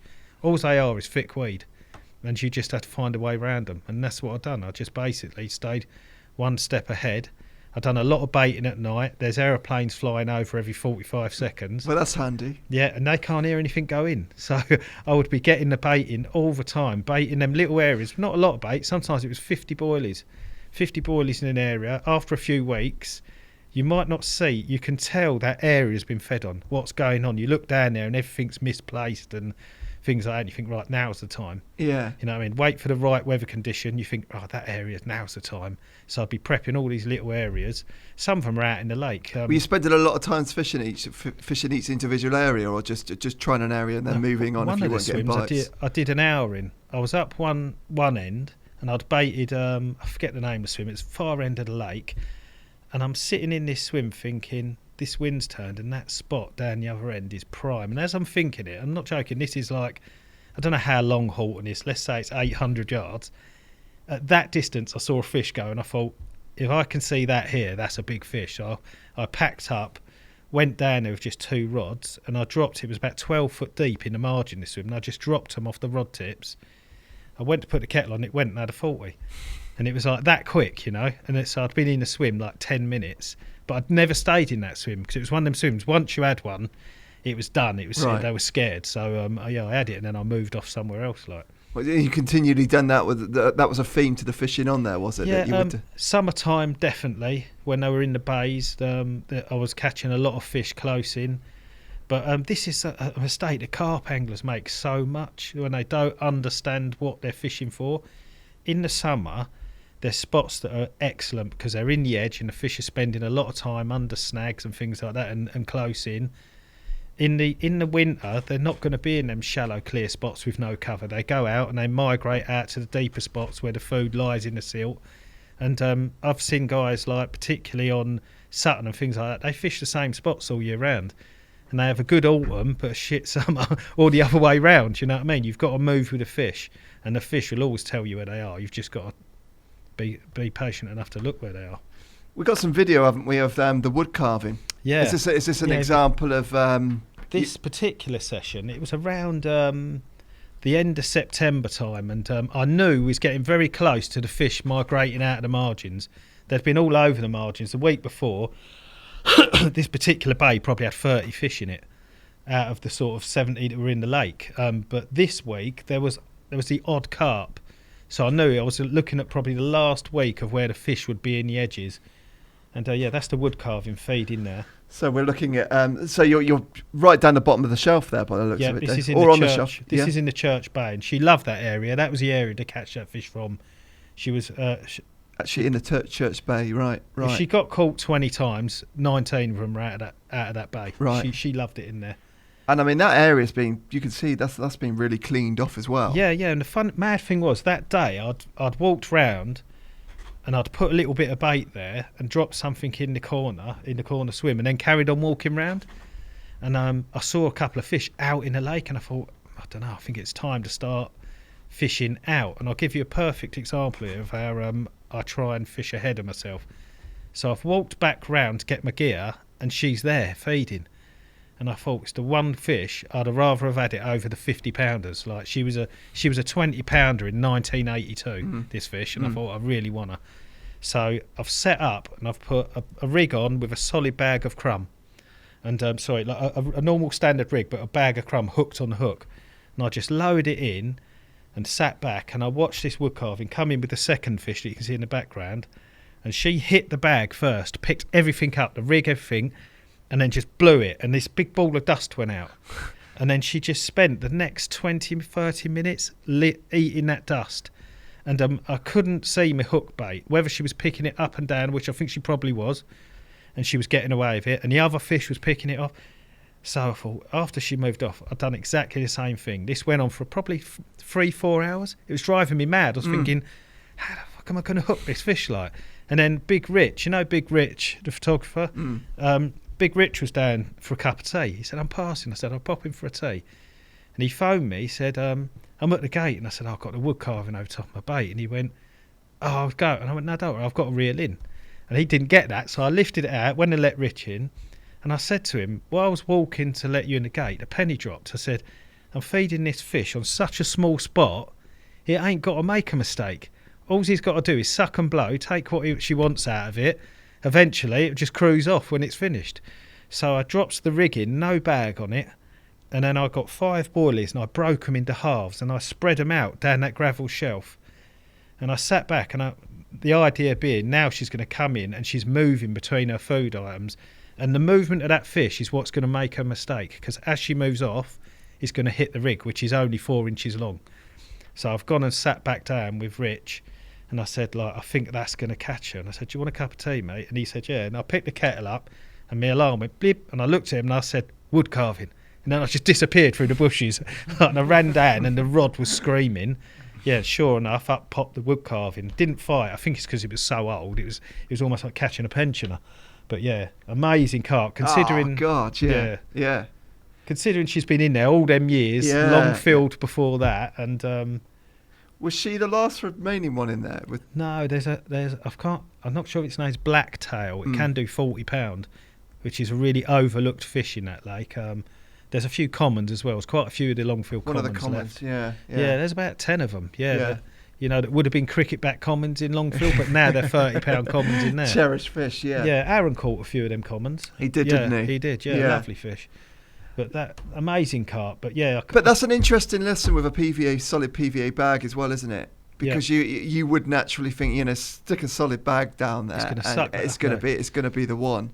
And as well, catching fish off gravel is bloody hard. Like, you only have, if you watch the underwater videos and don't learn anything, then you ain't watched them correctly. And one thing I watched from learning them was how hard it was to catch fish on hard bottom. It's almost like you're going to make it as easy as you can for that carp to get away if you're picking up your rig. So catching a fish off gravel ain't the same as when you catch them out of silt or weed, where dealing with a rig for them is a lot harder than dealing with a So why is it harder dealing on a hard because gravel it's bottom? soft. They're pushing their head in, trying to get stuff in. They're sucking lots of debris and stuff into their mouth. And on the gravel, they know not to suck too hard because they're going to pick up stones. So they're sucking at a certain rate, but when they go onto the bottom where there's a lot of debris, they're sifting. And when they sift, it's a different movement, and they're going to just get hooked a lot easier. No, interesting. No, they absolutely. It makes sense. What about pop-ups and stuff over clean gravel bottoms? It's just not the one, mate. I remember Aaron making a fatal mistake years ago. He was fishing a lake, and me and him, we have a lot of banter. Aaron's very serious, and I'm a bit of a joker, so I spend a lot of time. It's like sport to me, winding Aaron up. And we went to this little Chigborough Cemex lake, and I'd been catching fish off of this island, just on bottom baits. And Aaron turned up. He'd been doing very well on a non-publicity water, and he'd caught a 40 that week on a chod, and his confidence was through the roof. And he made me flip a coin from a baited swim, and he won and went in it. Never forgiven him for that. So he's gone in the baited swim, and I'm like, bastard. And I said, you won't catch on chods in there, mate. It's rock hard gravel against an island. And he went, I've just caught it. He was full of it, he's full of this confidence. He's whacked a rig out there, and he sat there all day and didn't catch a fish. And I fished hook links and had 5 or 6 fish. And I said, you can't put that on gravel, mate. And it was quite a few years later. We always on the phone. He said to me, do you know what? I was on Halton today, and they cleared everything but my chod or the pop-up. And I said, yeah, it's not the one on the hard bottom. It just is like it's like a bulldog's bollock with a sting on it. You know what I mean? Don't go near it. yeah, it's like one of them. But what about actual concealment and stuff? Do you pay a lot of attention to that, fishing on those type of bottoms, or is it more about the method? Yeah, I do. I break things up. I like to put a fleck in everything. I like to have everything in my favour. All the little 1%. When you catch a carp, it's a 10% thing, and it's all the 1% that lead you to the capture. Weather, rig, area, time of year, and you put in all the 1% together all the time to get 10%. Yeah, that makes sense. Most of the time, we just hit 8. But going back to the the idea of where I like to set up my fishing. When I caught the wood carving, I said to you the fish had gone to the middle. After catching the wood carving, I went on to have the 30 just behind it, and they were the last fish I saw in the edge. So straight away I started to pre-bait the middle, just with crumb straight away, and within a few weeks, in the October, I started to really catch quite a lot out of the middle. Yeah, when you were looking at those margin spots, so what about convection? with matching bait colours to the bottom of the lake bed and stuff. Are you too bothered about that? Is it all about I think keeping concealment down to? It depends on the time of year, I think. Yeah. Do you know, a lot of people go, yeah, in the spring bright hook baits work. By the time the summer comes, we've got to start matching the hatch, and there's a few reasons for that. One is, in the spring, that fish has just come out of a very dormant winter where it's almost in like a trance state laying around, and it's forgot what happened last summer. You know what I mean? He's a wild creature. He's been sat in the water levels, freezing all winter. His metabolism has slowed right down to nothing, like a sleeping bear, and he comes out of that sleep hungry. And when that bright hook bait says to him, here, look, there's food here, it's like a dinner bell. And he goes down and he picks it up, especially on a visual factor. Or a lot of them bright hook baits are over-scented as well. So as the season wears on and the water becomes water, that fish's metabolism is now a lot faster, and that means it can eat more, and its eyesight and its smell is top of its game. So suddenly the bright hook bait that it could only just make out is right in its face, and it goes, do you think I'm stupid? You know what I mean? That's when you start matching the hatch. So bright hook baits work well because the fish's metabolism is very slow at that time of year. That's not to say they won't work in the summer or won't work in particular situations. That's just my take on why match the hatch. You've got colour better. Combinations and stuff that you're particularly keen on at that, Yeah, early part of the year? But I'll literally go with that. Start of the year, I'm on like faded pink, looks very good in especially in deep water, dark water, and yellow. Like that, you can't beat chucking a yellow one out. As the summer goes on, I'll tend to match the hatch a little bit, or I'll fish a snowman with a very fleck of something on rather than something so in your face. So it's eye-catching. So I've made the brightest thing smaller so they can just see it like it was in the spring. You were talking about, boilies and do you use double hook baits very often as well? Would you go that way, especially on the lake that you're fishing at the moment? I do use double hook baits a lot, but I tend to shave one side of each side off so they sit quite neatly. They actually do look like a snowman, But what I'll tend to do a lot is I'll get the pop up and take half of it, and then I'll take a boilie and do 3/4 of it, so you get like a nice fitted together shape. I like to use that quite a lot on a very, very long hair. Yeah, I'll often use an inch from the bottom. So particularly if I'm fishing waters where I know the fish are big, like for instance Halton, the average fish I was getting was £40 and the mouths were like this, and I know that if I've got short hair my drop is that much, on an inch hair my drop is that much, and I want that hook big heavy size 4 dragging down as much as I can with most chance I can of hooking a fish, and that'll be super sharp as well. Yeah, it makes. I noticed you said as well with hook sharpeners and stuff like that. That's what you've been doing since you were a kid. Because I mean, those super specialist hooks that you were talking about that we always used to. Rubbish you could hooks. literally just hang a lead off your finger. Yeah. Like going back, I felt I was at the Leon Door used to make a hook. You said they had to be sharpened. Yeah, they had to be sharpened. So you bought them unsharpened. So we all had sharpening tools, and we'd sharpen them up. And even back then, I used to think this is a massive edge, like sharpening my hooks. And I've sharpened hooks for many, many years, but weren't really into the whole, buying files. But I just have the normal hook sharpeners and just give them a little bit of an edge. Yeah. When they come out the packet, I still think that packet hooks, you can still get that sticky sharp. Can't you? Now we're in a totally different era. You can buy a hook now sharp from the pack, even the ones that are not, like the Kamakurus that are even a normal hook is sharp. Compared to what you used to get. It's just like how fussy you want to be. Would you go Kamakura sharpness? Is that? I sharpen my hooks. See, if I'm fishing a lake. This is what I was talking about earlier. When we're talking about fishing for big fish, sometimes you almost want to be not too sharp, because if there's other fish about and you make that rig super effective, you're going to hook everything. And it's when I caught the amphibian, I told you this story and I met, so I was caught everything in the lake. I'd done 45 days on the lake, and I would really got the bait going in. I had it literally, no one was catching. When I caught that Annie, a guy called Jason, who's a bloody good angler, went, "Thank fuck you've caught that fish." He went, "Now we can all have a go." Because I had it locked down on the bait. But I'd been catching all these fish, and Gary Bays went to me, "You're fishing far too effective for that big one." And what do you mean? He went, "You want to go down there?" He goes, "You want to put an 18mm boilie on, the size 4 hook." He goes, "And just fish a nylon hook link." No, well, do you know what, Gal? I said, I'll give that a go on one rod. I said, it's brutal. And he went, that's how you catch the big uns. I had the rod in the water 20 minutes. No way. Yeah, and she turned up, £46, my first 40. She's not the only fish like that, is she?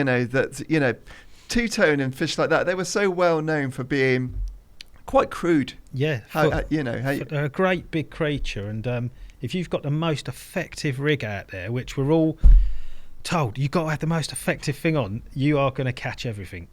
You know what I mean? And if you've got other fish to contend with, then maybe sometimes, I'm not saying use an ineffective rig, but, fish a big boilie, a big hook, something big's only going to pick up. You know what I mean? It's like the hinge stiff. Someone said to me once, what a load of rubbish, big fish rig. And that's coming from someone who just doesn't understand carp.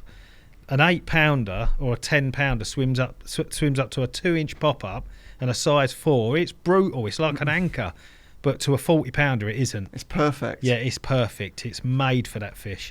So, yeah, that's why it's a good big fish rig. Yeah, no, definitely, it is.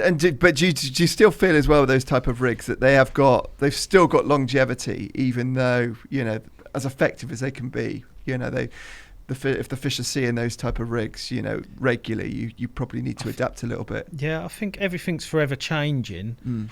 In this circle of design and of rig design, and then we come back to where we started. We do, don't we? Almost a full circle. And that's because we've got different rigs in our armouries, you know what I mean? Like you might be catching on I might be catching on pop-ups. It slows down, so I change to a blowback rig. Then I start catching on the blowback rig, and you're forever changing to try and outsmart the quarry, because the fish is gonna catch on. Because if you think about a natural carp, especially ones like I've been fishing for lately, they're born in the lake, and they're hunted by perch and water boatmen even, then perch, then pike, then us. They're continuously hunted, and they become very adept to their environment and making changes to make sure they're not caught, eaten, or in our case caught. Yeah, you know what I mean? Absolutely. So yeah, they're very adaptable creatures, carp.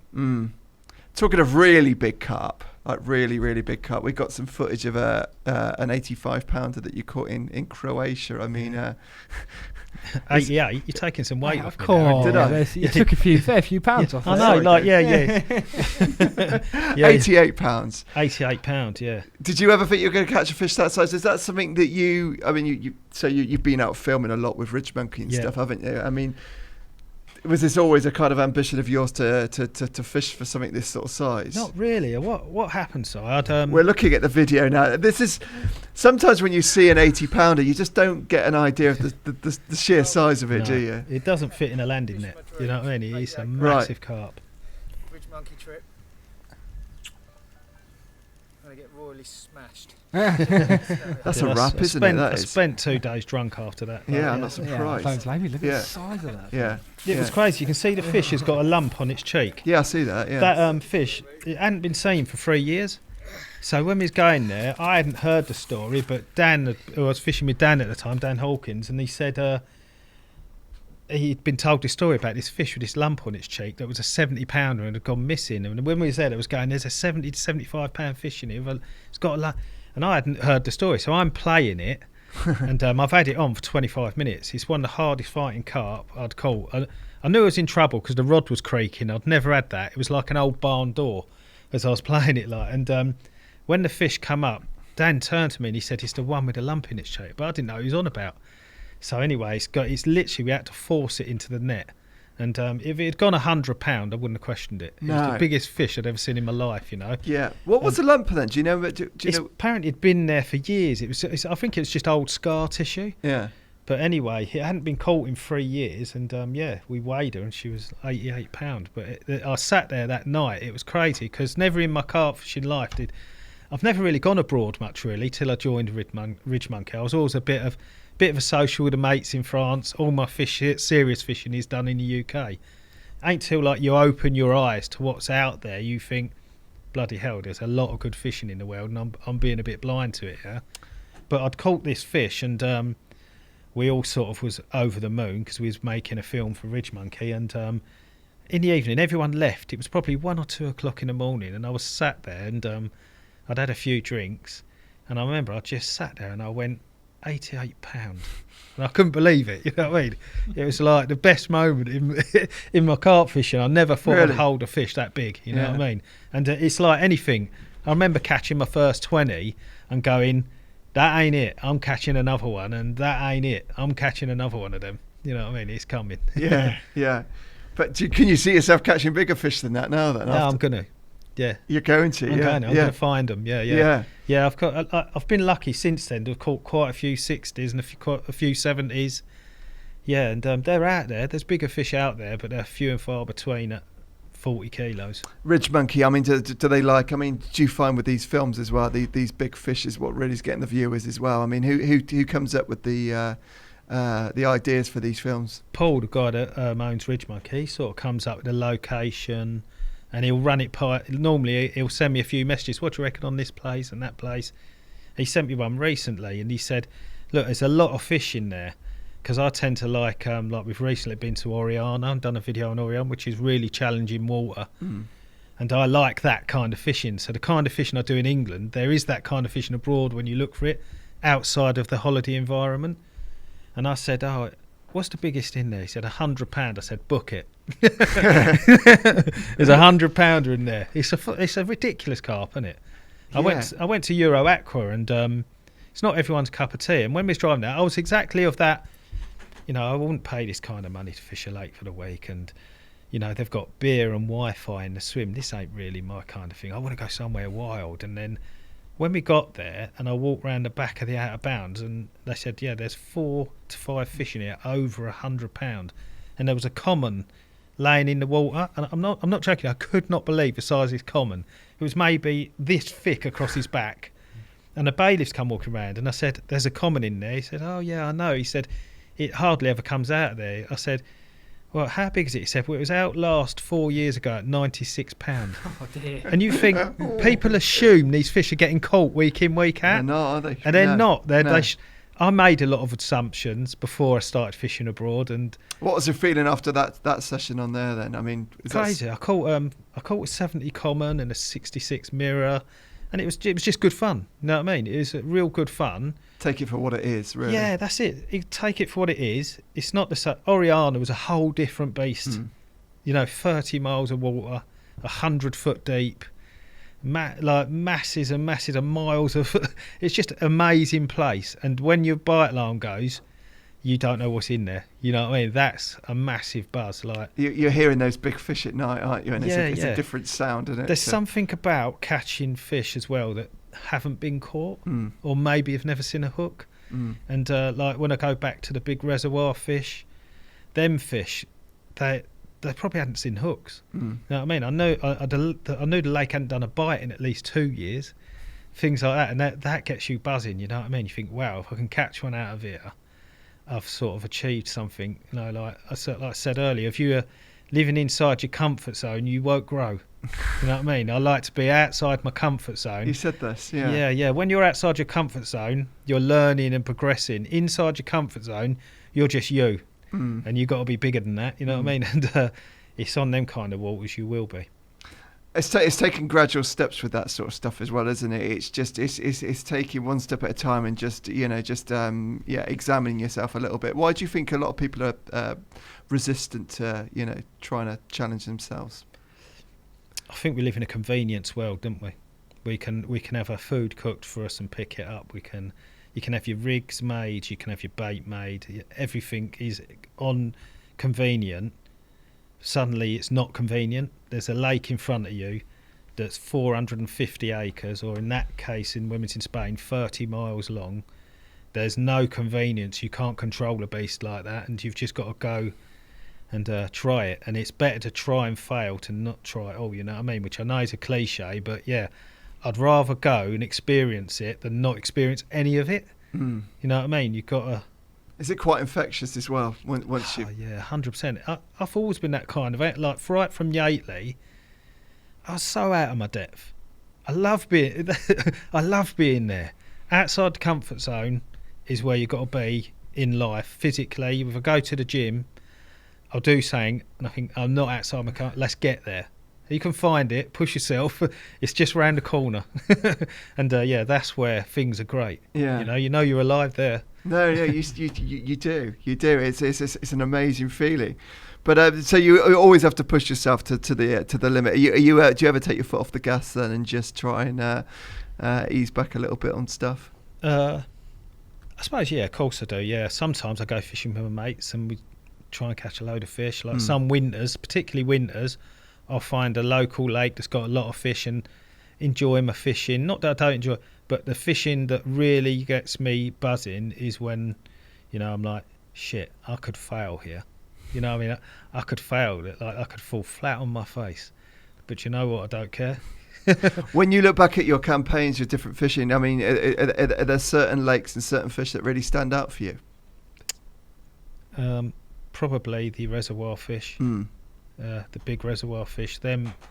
When Aaron was talking about these stories. Were you fishing on there with Aaron? No. So originally, when we fished the reservoirs, me and Aaron had come from Darramf, and that was at the time sort of gone downhill. So we had decided to leave and fish the reservoirs, and we started fishing the reses, and we did well. We spent 4 years on there. I mean, Aaron had a near 40 out the Lockwood.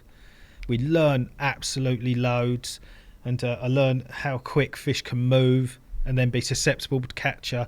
When a fish swims a mile, when it gets to where it's going, it's hungry. You know what I mean? So but this particular water is it's near London, and it's 485 acres, that lake. I've spoke about it a few times before. I've done slideshows on it. I don't know how many carp were in there. When they spawned, I saw 26. I'd guess there's more, but that's what I saw. 26? Yeah. And when I started fishing it, the first 3 months, what drove me to fish it was just sheer the dream of what could be there. Do you know what I mean? Like, it was like, there's a mystery. Imagine what could live in there. And I remember driving there one day. So what were you expecting? An uncaught 40-pounder. That's what I was expecting. I thought carp left alone in this country should get to 40 pound. And I was driving there one day and I was thinking, I'm going to catch a 40 pound fully scaled today. I was thinking, now suddenly I had to pinch myself, think, you ain't even seen a fully scaled. You know what I mean? Like, why would you think you'd catch that? And it got to the point where my wife went to me like, you haven't caught a fish in months, and well, you stupid, what's going on? You know what I mean? Like, and I said, I just know there's carp in this lake. And then the day I found them was a hot May day on a southwest wind.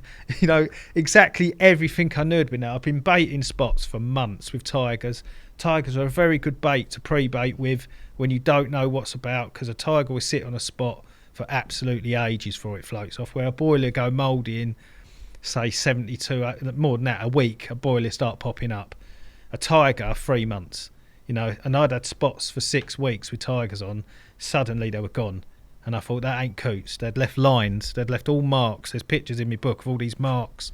And I thought, they're here, you know what I mean? And I got up there this particular day, and it was a 1.5 mile walk to the spot. And I looked down, and there's these 3 carp, 2 mirrors and a common, all peas in a pod with their tails in the air. And it was like I'd caught one. Because I haven't seen anything in months. And I ran 1.5 miles back to my car, grabbed 2 rods, a mat and a net, and this little bucket, and then ran the mile. And so now I've done 4.5 miles just finding fish. I've got this rod out, flicked it out, but they're gone when I got back. But there's just, like I could see the sediment in the water. They had been in the area still. So I flicked this rod out. It was a snowman with a bright topper on it. Then I walked along this sort of dam wall, concrete bank, and I saw the common. And he's swimming along mine. I got in front of him, flicked a hook bait out, and he started circling it. And I thought, he's interested. And I thought, I'm going to get another rod, and I'm going to leapfrog this rod just in case the others are up there. And I'm running back towards this rod, which is 100 yards away, which sounds mad, but we're talking 485 acres on a vast resi. And I thought, the spool's spinning, and it was. I've got there, and this fish is already 90 yards out from the mark, and I thought, shit. Yeah. Picked up the rod, and as this line's cutting through the water, it's like a washing line of weed just hanging down off of it. And I thought, oh my God, and the fish rolled, and I thought, it's a 20. It's not any old 20. This is uncaught, never touched. And I'm playing it back, and the weed's sliding down, and as it's getting closer and closer, it just carried on growing. Eventually, I've slid the net under this fish like 'cause he was knackered because I've been letting him run so long. And yeah, I got him out. I couldn't believe it when I got him on the bank. It was 41 £4 4. Wow. Yeah, Wow. probably never been touched in his life. Were you the first person? I mean, so you had no information from anybody else. What you found was nothing. The water I was fishing many years before had held a lot of fish, and they died of green and blue algae. That's the fish. Yeah, 41 £. Amazing male carp. That was. Unbelievable. Yeah. This is what you've done on topography as well. Did you? Yeah. I talked about it in the topography. Amazing fish. Yeah. The funny thing is, like, you can't get permission to fish this lake. You've literally got to poach it, or I sort of got permission, but the guy who gave me permission said, "Look, you can go up there. Here's a key." He went, "But I ain't giving you this key." So I had to sort of go up this lake, and the only thing I had is I knew you had to have a life jacket, because when they drain the water down, it gets very slippery on the concrete, so you could bang your head, roll in. So he said, just make sure you got a life jacket. And this one day I'm sat there and there's these two guys have turned up in suits and they're walking towards me, and I can see one say to the other, "Is someone fishing?" And I've got 3 rods out now. I've got I started off with 1 rod. Now I've got 3 up in the air. Like, and he's like, "He's fishing." He's going, "He can't fish." I can hear him going, "You can't fish." And they're marching towards me. I thought, shit, I'm proper rumbled here. So I thought, right, I put the life jacket on. As I've walked up, I've looked at him, I've gone, "Where's your fucking life jacket?" And they went, it just took him up, and he went, "Pardon?" I went, "You can't walk around here without life. If you roll in there, you're a dead man." I said, "You're idiots. What's your name?" And they went, "No, sorry, mate. Sorry, we're going." They just walked off, and I thought, wow, and they looked like sort of management. Bloody hell. Proper turn the tables. I thought, right, here we go. I reeled in and quickly pissed off. Like, but yeah, I fished. I caught a few more 20s over the next few months. Did they behave a similar way to like the Lockwood? They behaved how carp should. Yeah. Because weather orientated. Yeah, there's no pressure on them whatsoever. The hardest thing was finding them. When you can find them, you'd catch them. So like every time I thought, this is what carp should do here, they did it. You know, they turn up. I wouldn't catch them every time. The problem was if they were anything over 20 foot out of the bank, you was putting a boilie out, there was crayfish and mitten crabs, and they just take your bait off. Like, it's so quick. So if you put any amount of bait in, they'd eat that. But crayfish and mitten crabs don't like tiger nuts. Same as bream and tench. Their pharyngeal teeth are not strong enough to crush them up, so they leave them. So a tiger nut is like a supreme bait for pre-baiting. If you want to bait an area and make sure there's some food on it, then use the tiger nut. Yeah, and like you say, I mean, 6 weeks. You reckon? 6 weeks. 6 weeks, and it was playing its part for you. Oh, definitely, yeah. How long did you stay on there for? I stayed on there till October, because like it was hard. I had 4 fish all year, and I thought I'm keen. I'm not crazy. You know what I mean? So I thought I'll fish till October, and one day in October, I thought I'll make this my last day. It was starting to get cold, and there was fish showing 800 yards out. I couldn't even get near them, you know.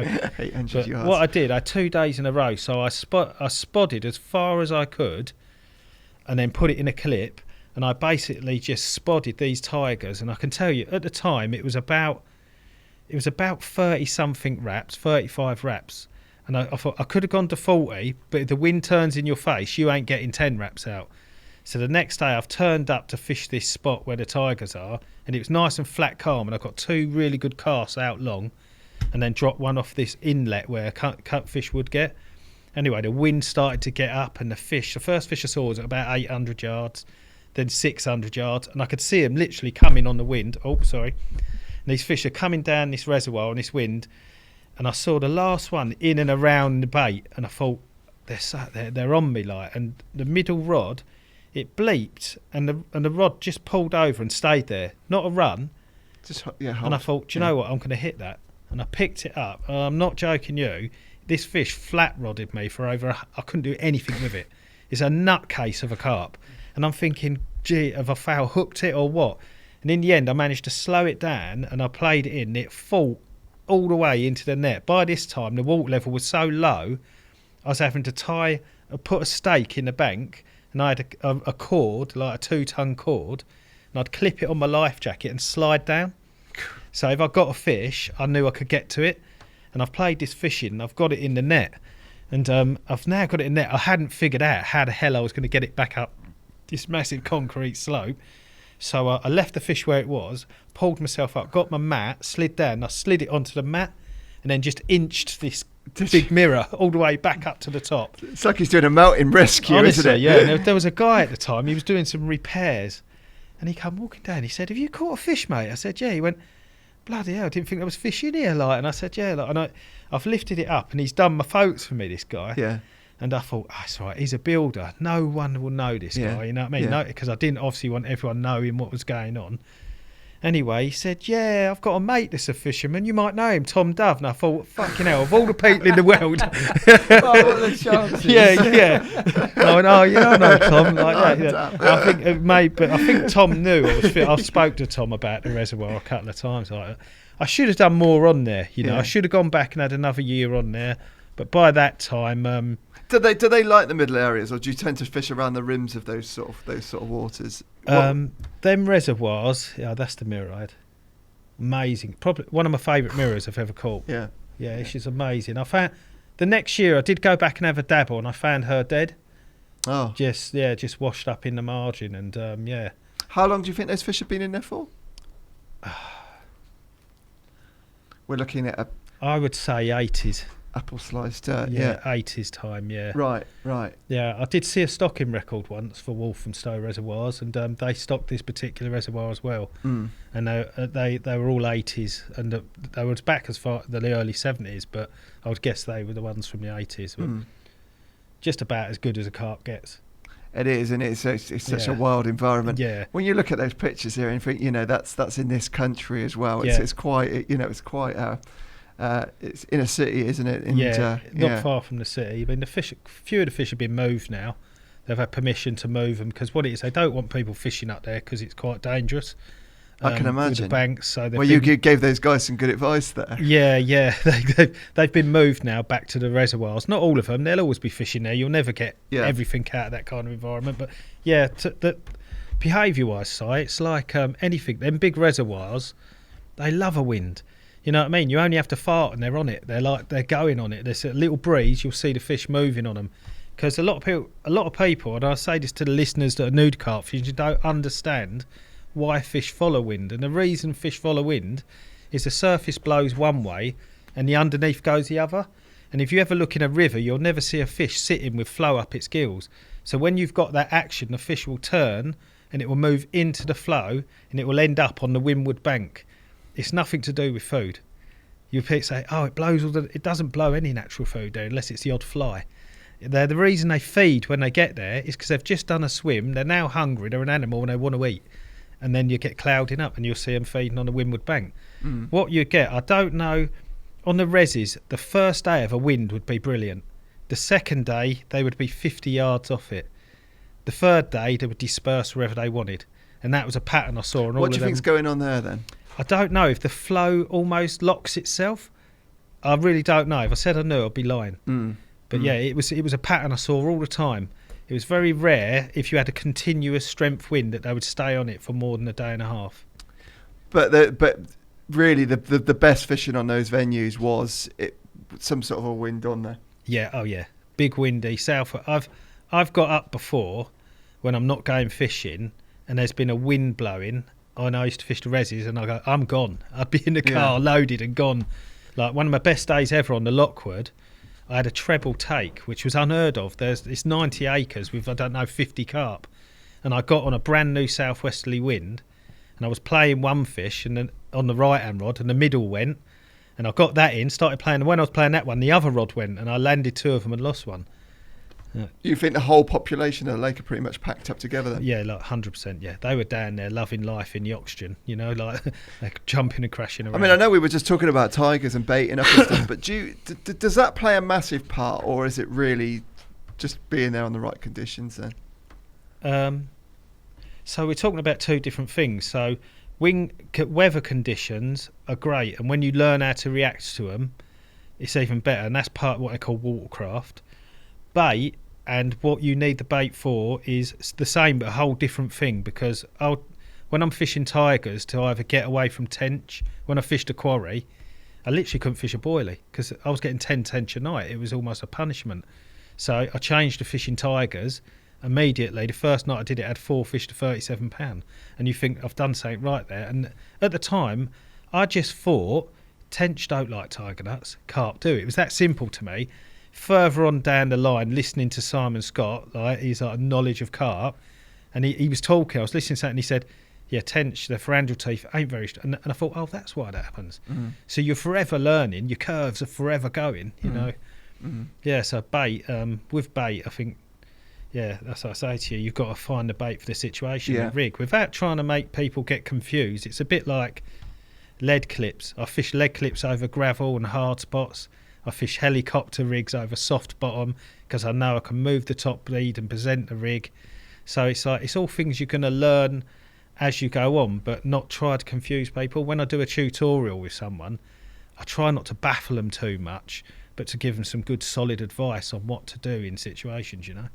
Yeah, it's I mean, you've got an abundance of experience there, and it's just being able to put those combinations together, I guess. Yeah. Going from, you know, the resis to your smaller lakes, you know, like toll pits and stuff. You mentioned the Italian in toll pits, which completely different type of fishing altogether. It is, yeah, and I love changing venues. I'm so excited when I go somewhere new, and I love it, like, amazing carp. I love that fish. It's one of them, you know, and you go back and look at fish you've caught in the past, and I think, wow, I love that carp. Yeah, she was ancient there. Yeah, they look like that in there, didn't they? Yeah, she was an ancient, proper Combe Valley Italian, that was. But when we was fishing there, by the time I started fishing it, it was well after Terry, and it lost a few fish. There was about 13 mirrors left, and I was fishing one night a week on a lake that's 3 acres with 23 swims. You're turning up and there's 22 people on. You're slotting in, and I needed an edge, and I struggled to find one, because I was almost going in the swim that I could, because I could. But the only good thing about Toll, and I learnt this by fishing it, is every night it was like they'd done a lap of the lake. So you'd hear, you'd think, there's only 13 mirrors here, what's going on? They do this lap of the lake, and I think, right, I need to find something that's going to stop them when they do the lap. And it ended up being a bait. I was using at the time Nash bait, but I caught that fish on a fish. It was like I forget what they called. We called it FF, and I can't even tell on camera why we called it that, but we called it FF, this bait, and we pre-baited it in the close season. Me and Aaron were going down there, and a friend called Mark, we'd jump the fence, go in, chuck all the bait in the spots we were going to fish when it opened, jump back over the fence and drive off up the road. And when the lake opened, like, everyone you spoke to said, I baited it all close season. So they had so much bait that close season, it was a joke. But I know you had Ash on the podcast, and at this time Ash was fishing there, and a lad who it'd be worth getting on, really lovely fella, good angler, called James Wilsner. And James and Ash were literally full time. They were young lads. I think they were college age, and they were living on Toll. And you couldn't get near. There was a particular corner where any time of the day you would walk in, and there would be Plodder, the Italian, the Common, all sat there. You'd go, come and have a look at these three. And you couldn't get near them. And Ash and James were in this swim constant. And this particular day I've walked round, and Ash was set up, and a guy called Simon, they call him a trawlerman, really bloody good angler. But they're both doing a lot of time. And I've looked, and all three of them are there. And I thought, fucking hell, I'm set up over there. For any one of them three I want to catch, I'm nowhere. They're in this snag. And they were here last week, and they were here the week before. This is like 3 months of not seeing them anywhere else. So I stood there, and there was a branch, and I thought, I picked up this branch, and I poked Plodder in the side. I heard you say this. It was so funny, and the fish. Genius, if the fish could have spoke right, it'd have gone, "What the fuck is that?" It was almost moved as if to say, "Something just touched me," and they're not meant to touch me in here like that. So I did it on the next fish like that, and they started to get really unsettled, these fish, and they went, right, let's get out of here. You ever done that before? No, that was the first time, but I've done it many times since. I bet. Off these fish went. And I thought, great. The first time now in about 3-4 weeks, I know they're not in that corner. So I went round to the gravel swim, quickly got my rod out, and it was like a high bar in the middle of the lake. It was only about 5 or 6 wraps out. It weren't wraps then, it was just finding the spot. Anyway, long story short, next morning, jittery bite. I've played the fishing, had the Italian.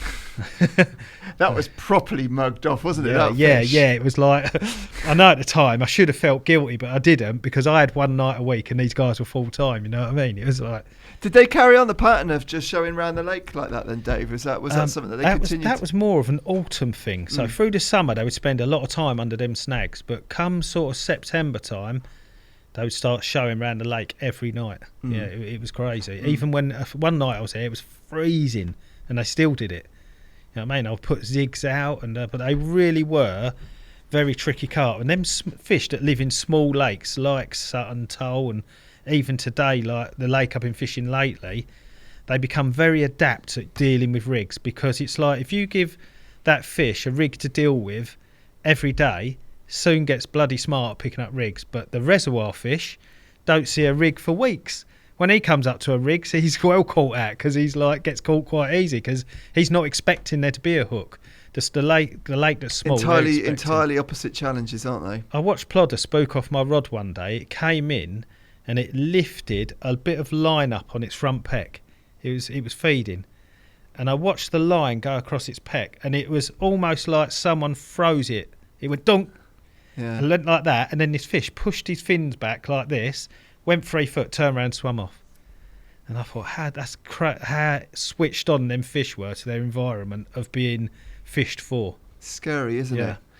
And I mean, there's they're coming across the line all the time as well, aren't they? So it's not they're not always associating it with being caught, but they associate that with danger. It's a bit like fish. They haven't got the intelligence a lot of people give them, you know what I mean? But they're a very association. They associate. That's why pre-baiting's so good, because they associate pre-baiting with a certain area. They know there's always a meal there. It's all about association, isn't it? 100%, yeah. When they feel line, they know what it relates to. Do you think a lot of these associations are visual or what they feel? I think both. I think like it's an all-round thing.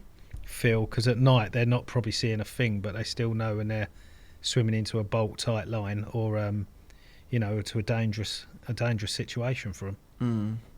Toll pits, did you carry on much on there after that? I did 40 nights on toll pits in about 2.5 years. I didn't used to get a lot of time back then, and ended up with 4 and lost 1 in 40 nights, which don't sound a lot of bites, but there's someone who works for you here at Korda, and I remember he's a young lad, James, and he come round to me. He probably won't remember this, James, but he come up to me. He was a teenager, and he went, "I'm on 100 night blank." And I said, "Listen, mate," I said, "you don't boast about how many blanks you've had. You got to stop that, you know what I mean?" I'd be a really good angler if I could brag like that. It was a lot of the kids on there were like, "Oh, I've had 50 nights without a fish like that." You do see that a bit, don't you? And it was a hard lake. If I went back now, I'd do better, because I know more. But I wouldn't have learnt the lessons I learned to know more. Do you know what I mean? Yeah. It's all self-fulfilling. No, it's all part of the process. Yeah. Brilliant podcast, Dave. I Thank need to actually listen to some of this stuff back, because when I'm listening here, I could easily jump in and ask you some more questions, but I need to absorb what you, like the listeners do, and actually listen to what you've just said, because there's a lot of really useful information in there. Yeah, good. What have you got coming up? What I've got coming up, I'm going to Italy in a little while to do some filming. We're off to Italy, but I've been fishing a little lake on the Chelmsford ticket, doing all right on there. No particular targets in there, just catching them because they're very old fish and nice looking. And what I'm hoping is the otter fences go up around that area and we don't lose the fish that I want to catch. And I'm hoping to get on a syndicate this year that I've been waiting 7 years to get on. If that comes up, I'll be absolutely over the moon, because there's some fish in there that I'll drop everything to go and fish for.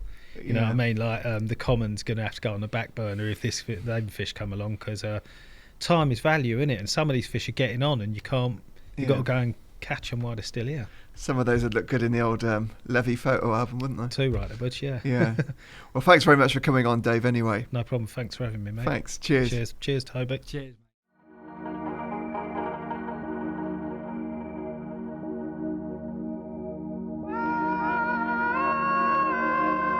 The Thinking Tackle Podcast.